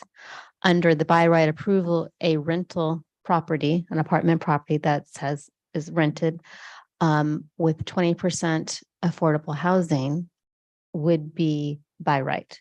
It wouldn't apply to a condominium project because that has a subdivision map associated with it. So it just comes down to a rental project would be subject to by right. Is that accurate, Cindy? Rental, so it's specific in the section. It talks about owner occupied and multifamily. Just double check. Says it's defined by the government code. And so the language that you're seeing in subsection B is what types of projects are allowed by right. And that is owner occupied and rental multifamily residential developments.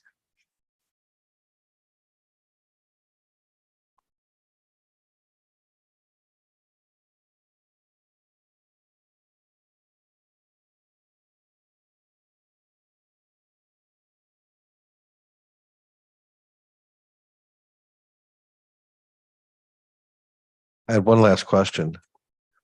On a ministerial review of the type we've been talking about, on whose desk does the buck stop to determine whether the project is approved? So the authority for zoning clearances is with the zoning administrator. Okay, thank you. Okay, next section deals with accessory dwelling units. I'm opening up the floor for questions of staff on the ADU provision.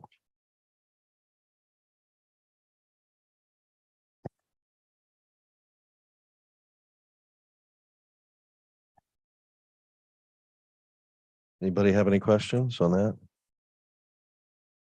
I have a question. It appears to me what the city right now has an ADU section in the zoning ordinance. And as I understand it, what staff is proposing to do is to repeal those sections and to basically say we're going to follow state law on ADUs. Is that right?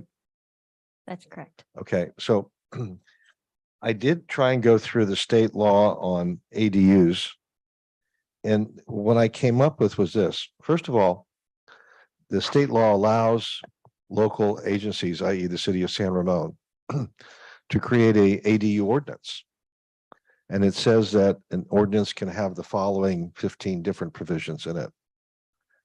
And then the state law says what a city can't do with respect to ADU is the following, and there's 10 things or so that a city cannot do in terms of ADUs. Now, what I didn't find in the ADU section in the government code, maybe I looked at the wrong section. I looked at section 65-852. What I didn't find in the state law was any rules as to what an ADU had to meet. So if I wanted to find out after we repeal our ordinance, what an owner, what a person who proposes to build an ADU in San Ramon has to comply with, where would I find that in state law? I can provide the specific section maybe at our next meeting, but there is a definition in state law for accessory dwelling units as well as junior accessory dwelling units. And they're similar to what we currently have in our definition. I think this refers currently to state law right now, but it potentially could have changed since we last adopted this in 2020. But currently we use our definition of accessory dwelling unit as an attached or detached subordinate dwelling unit located on a lot, et cetera, whether it's single family or multifamily. The unit shall include provisions for living, eating, sleeping, and sanitation. It may be an efficiency unit as defined in this section of the Health and Safety Code, manufactured home based on this definition, the Health and Safety Code. So there is a definition of that in the state code about provisions for living, eating, sleeping, cooking, and sanitation. That's specifically for ADUs, and then junior ADUs are slightly different than that. But it's essentially what our current definition is right now. but now referring to state code for the definition, because it has, over the last couple of years, there's been some edits to that provision. I don't know if they've tweaked the definition of ADU, but it has, at least since we last adopted this, always been eating, sleeping, drinking, and sanitation for ADUs, and then somewhat slightly different for junior ADUs. They can have some shared sanitation facilities, et cetera. But I don't think that definition has changed, if at all, over the last 3 years. But it's possible that they could continue to change that, whether it's the size of a junior ADU and what's considered efficiency unit. And so rather than stating that, we're just referring to government code. So we can be more specific about definition sections. Can you just send me the citations to the code sections? I can read them myself. Through the All right. chair, and if can I tell you what code section, if you? I'm agnostic. It's Government Code 65852.2. Okay. If you look at subsection J, little lowercase j, you'll find the terms defined, including accessory dwelling unit.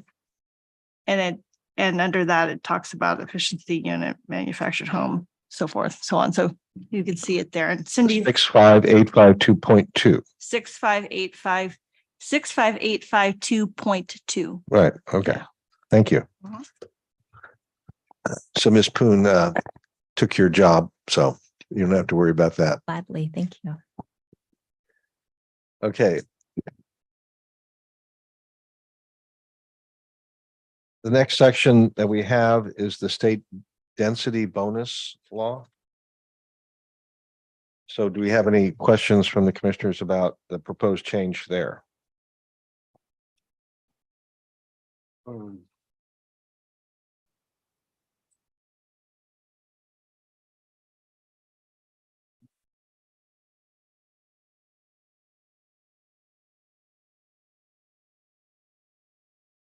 It seems like if we're gonna follow the state law, then Yeah, it becomes pretty straightforward. that's right. But I did have a question, ADU, but I can ask. I had a question. I know we skipped to the next section. Do you mind just, so there's one line that it says on page 56, accessory dwelling units shall be allowed by right in any zone which allows them for residential uses. You see the line? I don't see it, but I know the reference. Yeah. It's allowed anywhere in the city that allows for residential development. I see. That's what it said. Okay. I just didn't understand what it said. Okay. Move on. Okay. All right. Looks like you got off easy on this one. Against the bonus. All right, let's talk about mixed use standards. That's really the last 4 items here. Does anybody have any questions from the CE on those standards?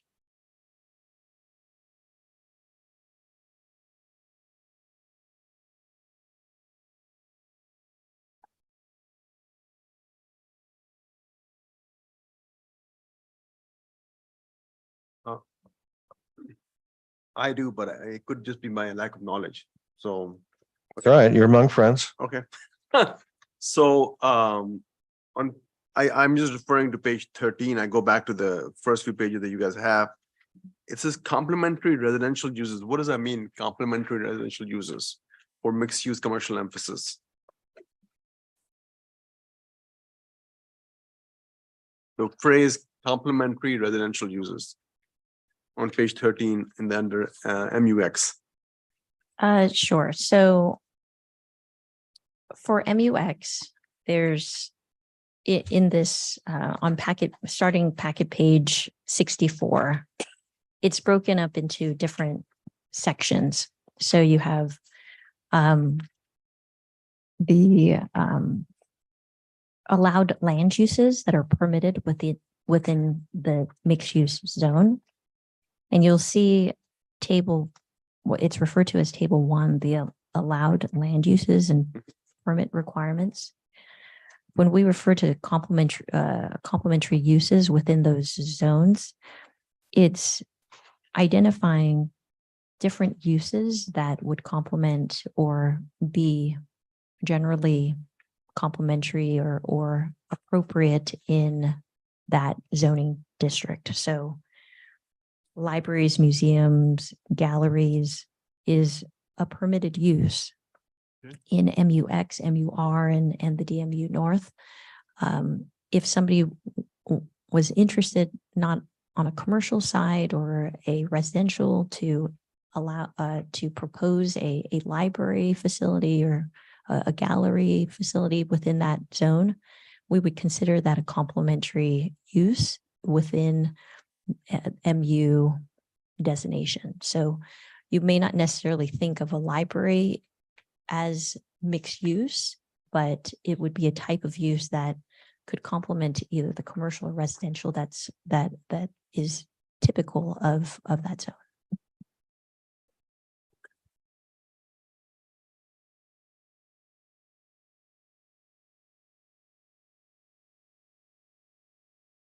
Mr. Alpert?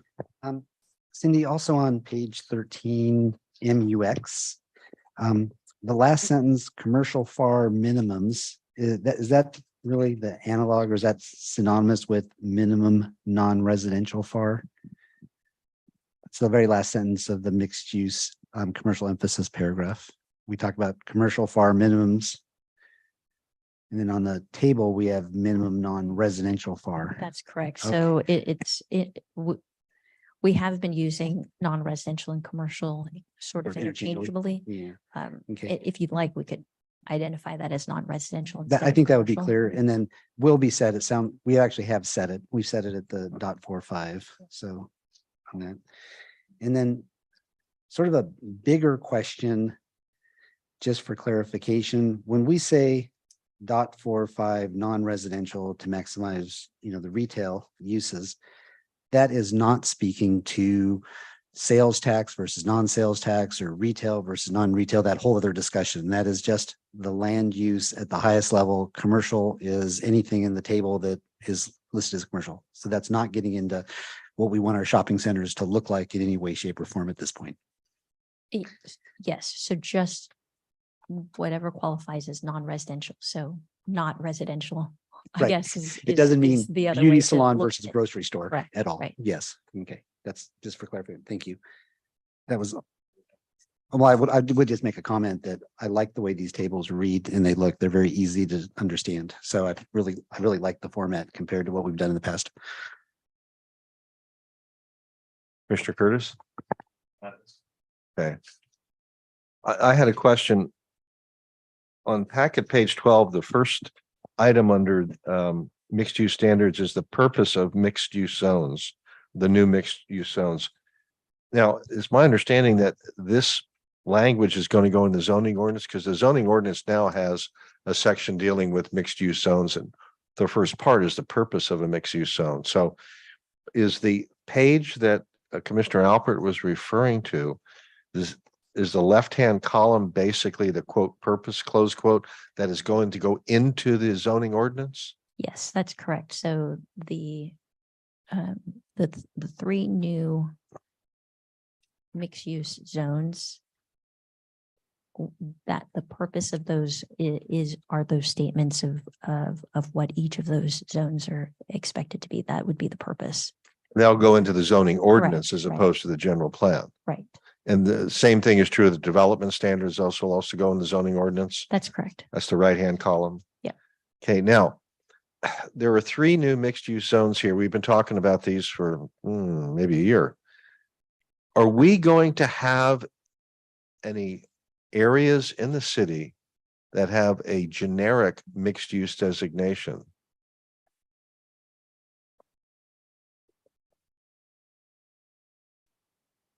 All of the zones in the city will, if it currently in our current zoning ordinance is identified as mixed use, that mixed use current zoning designation will no longer exist in the newly adopted zoning ordinance, because we are doing a rezoning for anything that currently is mixed use, and we're replacing the mixed use with a new either MUX or an MUR or a DMU North or CCMU, which currently exists, right? So we're not changing any of the existing CCMU, but the CCMU does expand. We've shown that in the city core maps. So all of those were identified previously with your zoning maps, but MU will no longer exist in the new zoning ordinance. Okay, so the mixed use areas in the city will be one of those three new types. One of those three new types, but CCMU is a mixed use zone, so one of those as Well, well. what do you mean? You mean city center? City center mixed Ooh, use. city center. Could I clarify on that? So Yeah. we currently have MU, CCMU and MU-C. Yes, So the MU and MU-C will be retired and then everything is correct and everything will be followed under one of those other four, the three new and the one CCMU. Is that I like that term, retired. Yeah. So yes, Okay. MU will be retired. MU-C is actually not being retired, but being replaced with MC, which is mixed commercial instead of mixed use commercial because it has caused some confusion. It doesn't actually allow for residential. So that's going to be mixed? renamed mixed commercial, so MC. And then you'll have these three additional. Yeah. Perfect. Okay. Yeah, That's what I- the mixed commercial is at least one illustration of that is the area along Camino Ramon where Federal Express and Uncle U's is in that area. Correct. The shops there that certain people like to send their cars to for repairs. Yes. Okay. Now, I mentioned this in my discussion in my memo about the glossary about the definition of mixed use. As we've discussed, there are at least two of the new mixed use zone areas do not require but allow non-residential uses. In other words, they can be developed at 100% residential. And so I'm not asking for an answer tonight, but I would suggest looking again at the definition of mixed use in the glossary, because I'm a little concerned about having a definition in the glossary that says mixed use is two or more different types of uses, and have someone come in for one of the two mixed use areas that don't require non-residential and just want to put residential, and someone says, well, wait a minute, the glossary says it has to be two or more types.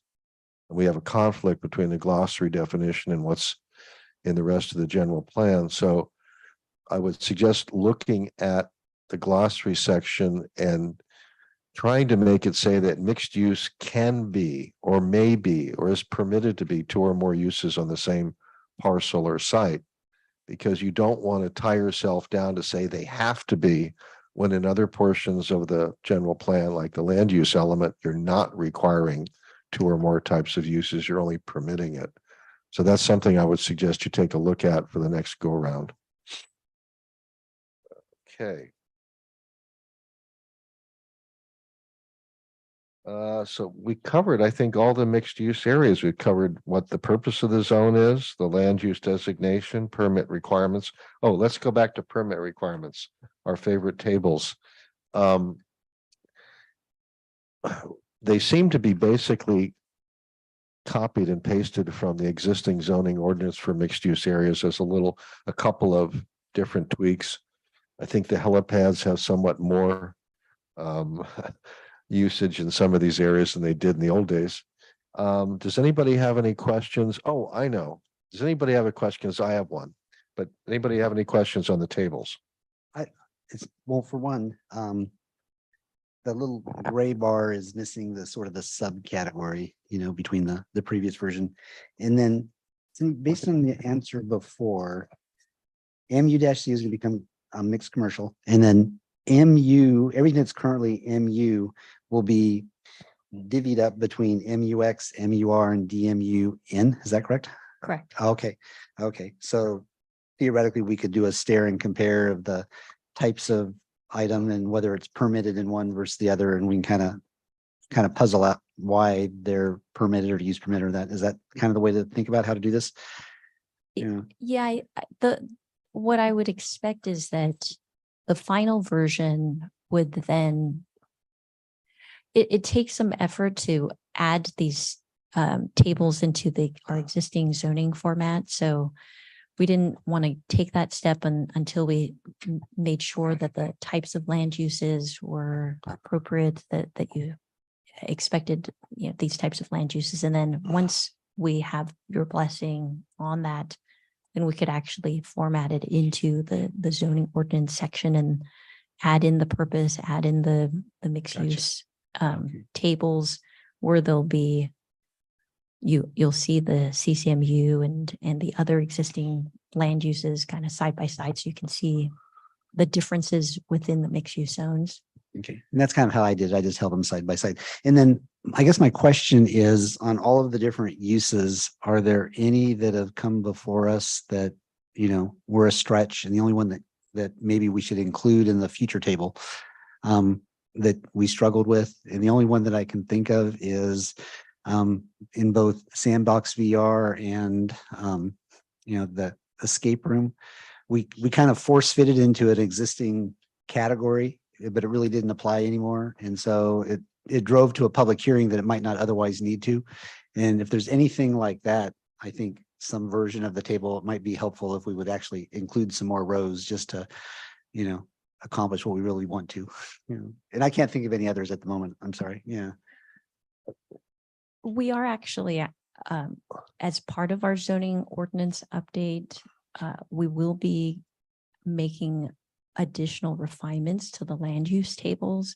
And so while these are the land uses that correspond to the current mixed use that we thought would be appropriate for the new MUX and MUR, you may potentially see changes to this adopted table. Once it's adopted, you may see changes to this table that might add new land uses or change the review process of those in our separate 2.0 zoning ordinance review, partly because definitions of those uses and our review over time has changed. And we have our intern actually that's doing some research for us on what other cities do, what definitions exist. So we'll be revisiting a lot of that, and you'll see that as part of zoning ordinance 2.0. Okay, Commissioner Kuznick or Commissioner Ahmed, you want to? I had one clarification I needed, and I've been thinking about it for the last few minutes, yesterday also. Maybe it's easy for you guys, but on page 15, we talk about 0.5 FAR ratio for mixed use residential emphasis. How does that result in higher intensity?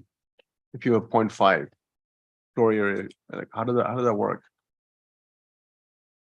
On page 15, first paragraph.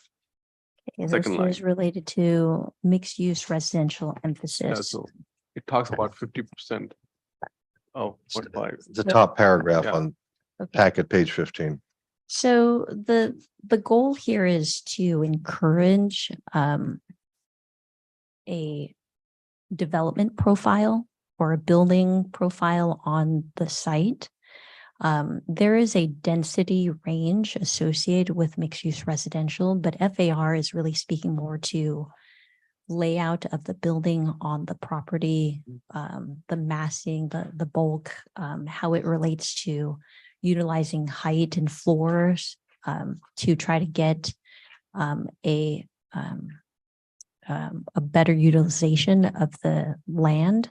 And by setting a minimum 0.5 FAR, it is looking at the opportunities for how a design may be encouraged to address massing or space design on a site. So it's that in itself may not necessarily encourage higher density, but it does identify how we expect the massing of the building to look like on the site. So what does higher intensity means?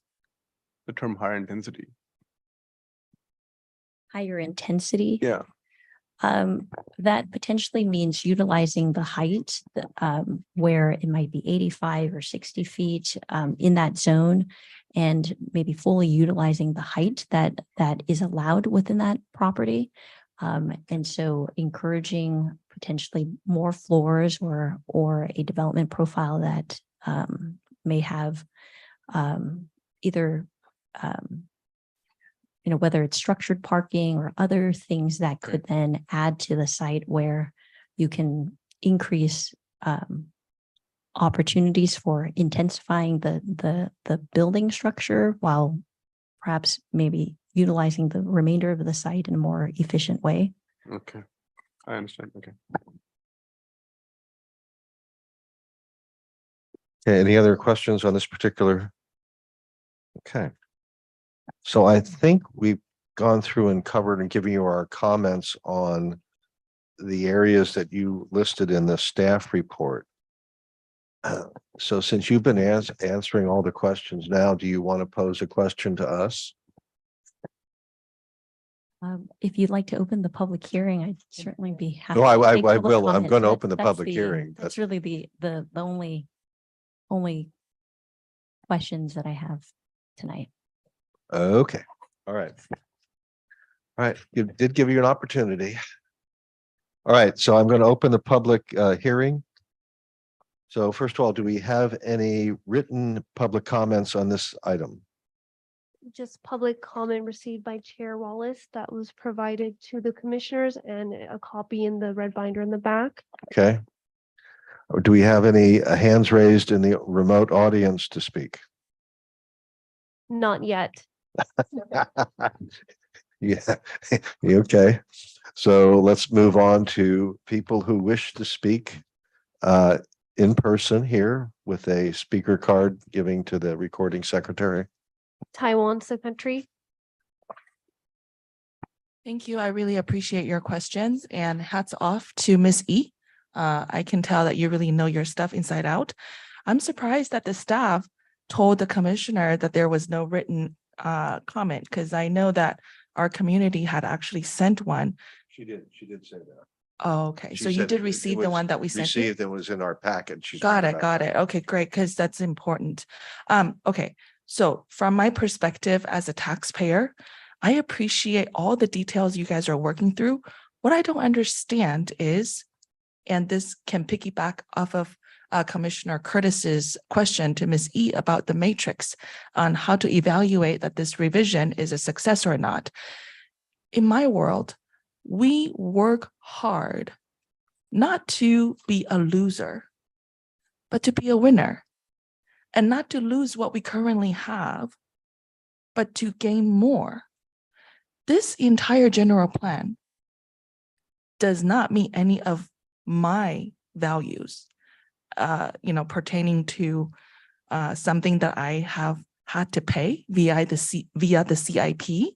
First of all, I would like to know how much the CIP cost us in addition to the general fund, probably thousands, tens of thousands, because we have a consultant sitting here. They are not cheap.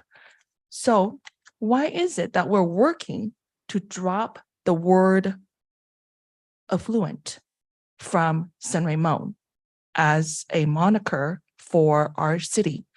I know I bought here because I know San Ramon is an affluent community. Now you're dropping this.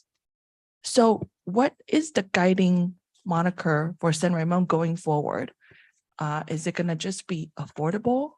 Is it just going to be livable? What is it? You're going to lose a lot of people. And I really am afraid of all those people that Chair Wallace, you just said, we're bringing in 7,000, 10,000. How are those people going to be accommodated when we cannot generate enough tax dollars? And in your strategy for growth and economic development plan, I was shocked, in utter shock, that you are going to turn over some of the rundown old plazas without giving them a chance to renew, and then you're going to give them to affordable housing development. How does that benefit our tax generation to accommodate all these people that you're bringing in? Furthermore, you guys keep telling us, oh, we're going to build these affordable housings for teachers, for public employees, and for our first responders. Guess what? That is a big fat lie. In your 3.1-1-3, you dropped public service employee from being eligible as your diverse housing options. Why? This is a big fat lie. I know my time is up. I will hold you guys responsible. Thank you. Thank you. Okay, so I'll circle back. Do we have any hands raised? No. Okay, I'm going to close the public hearing. Do the commissioners want to make any final comments at this point? I see heads going sideways instead of up and down. Thank you, Cindy, for tolerating the questioning for 2 hours. So our next go with this will be on October 3rd. Am I right? No, we need a continuance to September 19th, Oh, so it's So, okay, doing September, our next meeting. our next meeting. so you need Okay, a motion and- for that, right? Well, I guess Yes, I Lauren do. can Okay. tell us at his part of the proceedings, well- what we're supposed to cover at that time. Chair, I will make a motion that we continue the public hearing to September the 19th. I will second that motion.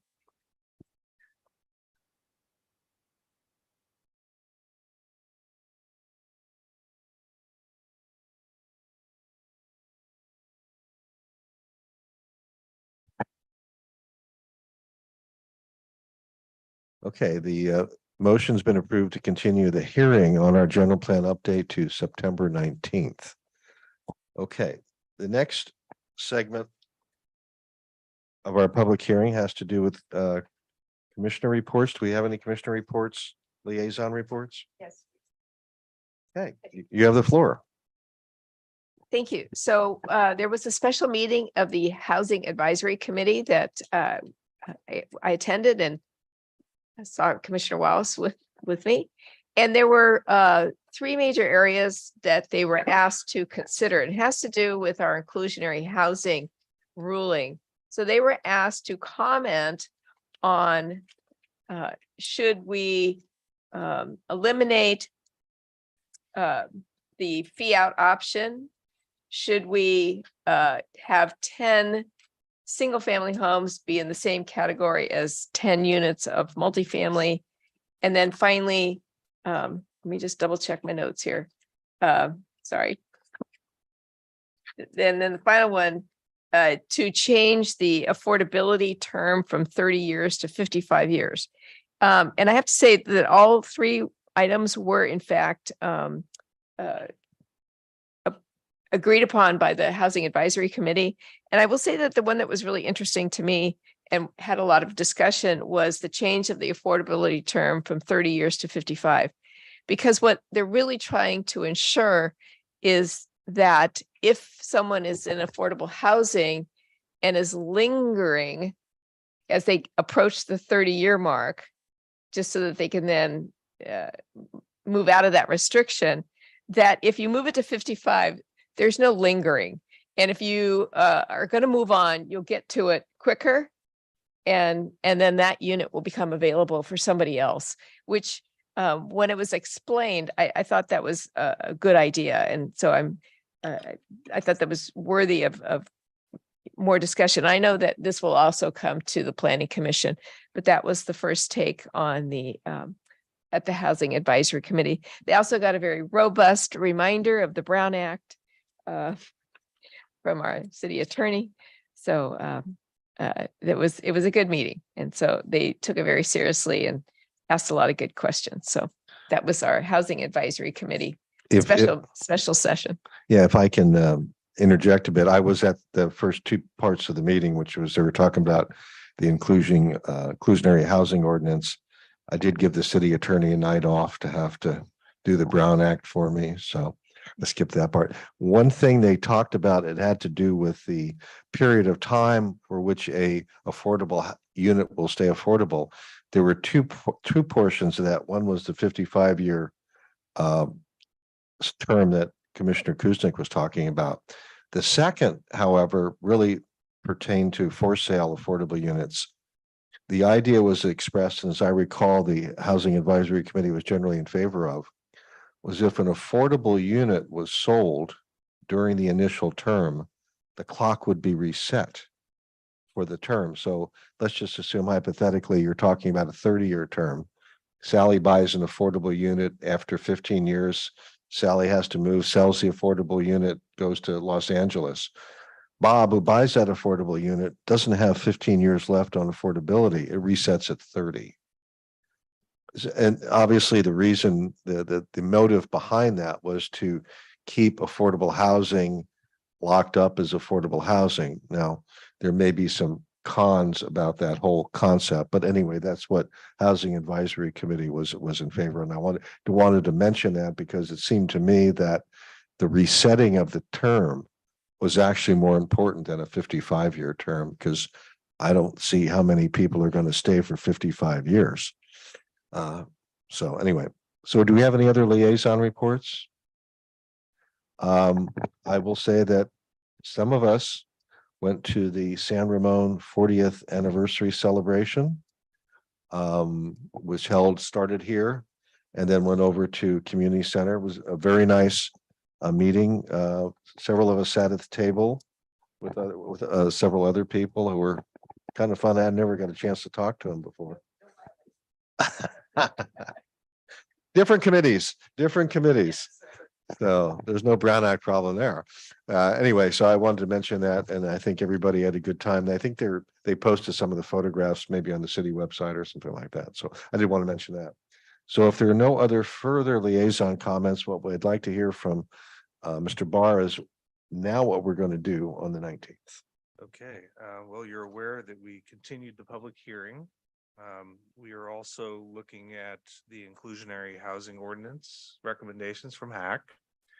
And then we are also scheduled to do a hearing for Iron Horse Village, which is the development over on the Neron property at Al Costa and Crow Canyon Road. And the EIR.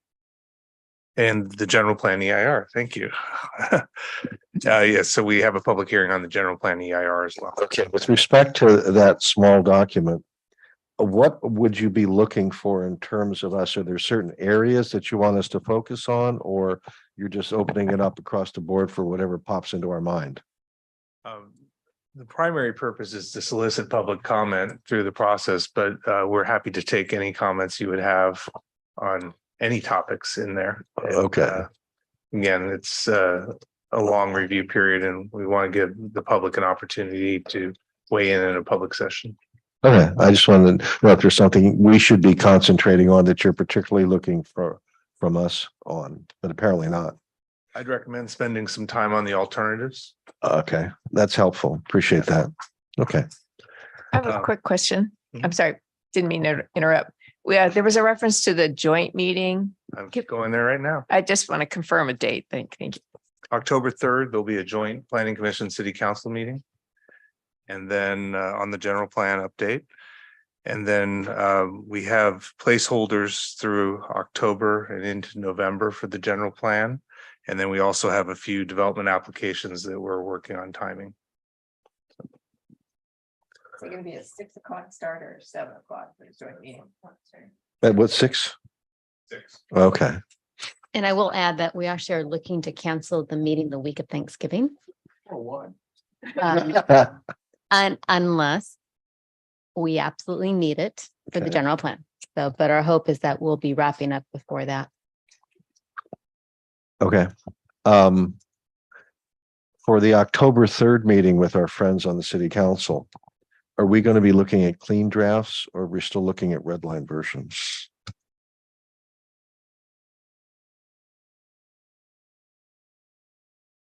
The goal is to have clean drafts, Clean? October 3rd. All right, That's the goal. that's the goal. All right, thank you. 12-point font at least, right? All right, so if nobody else has any more liaison comments of general import, I'm going to declare this meeting adjourned.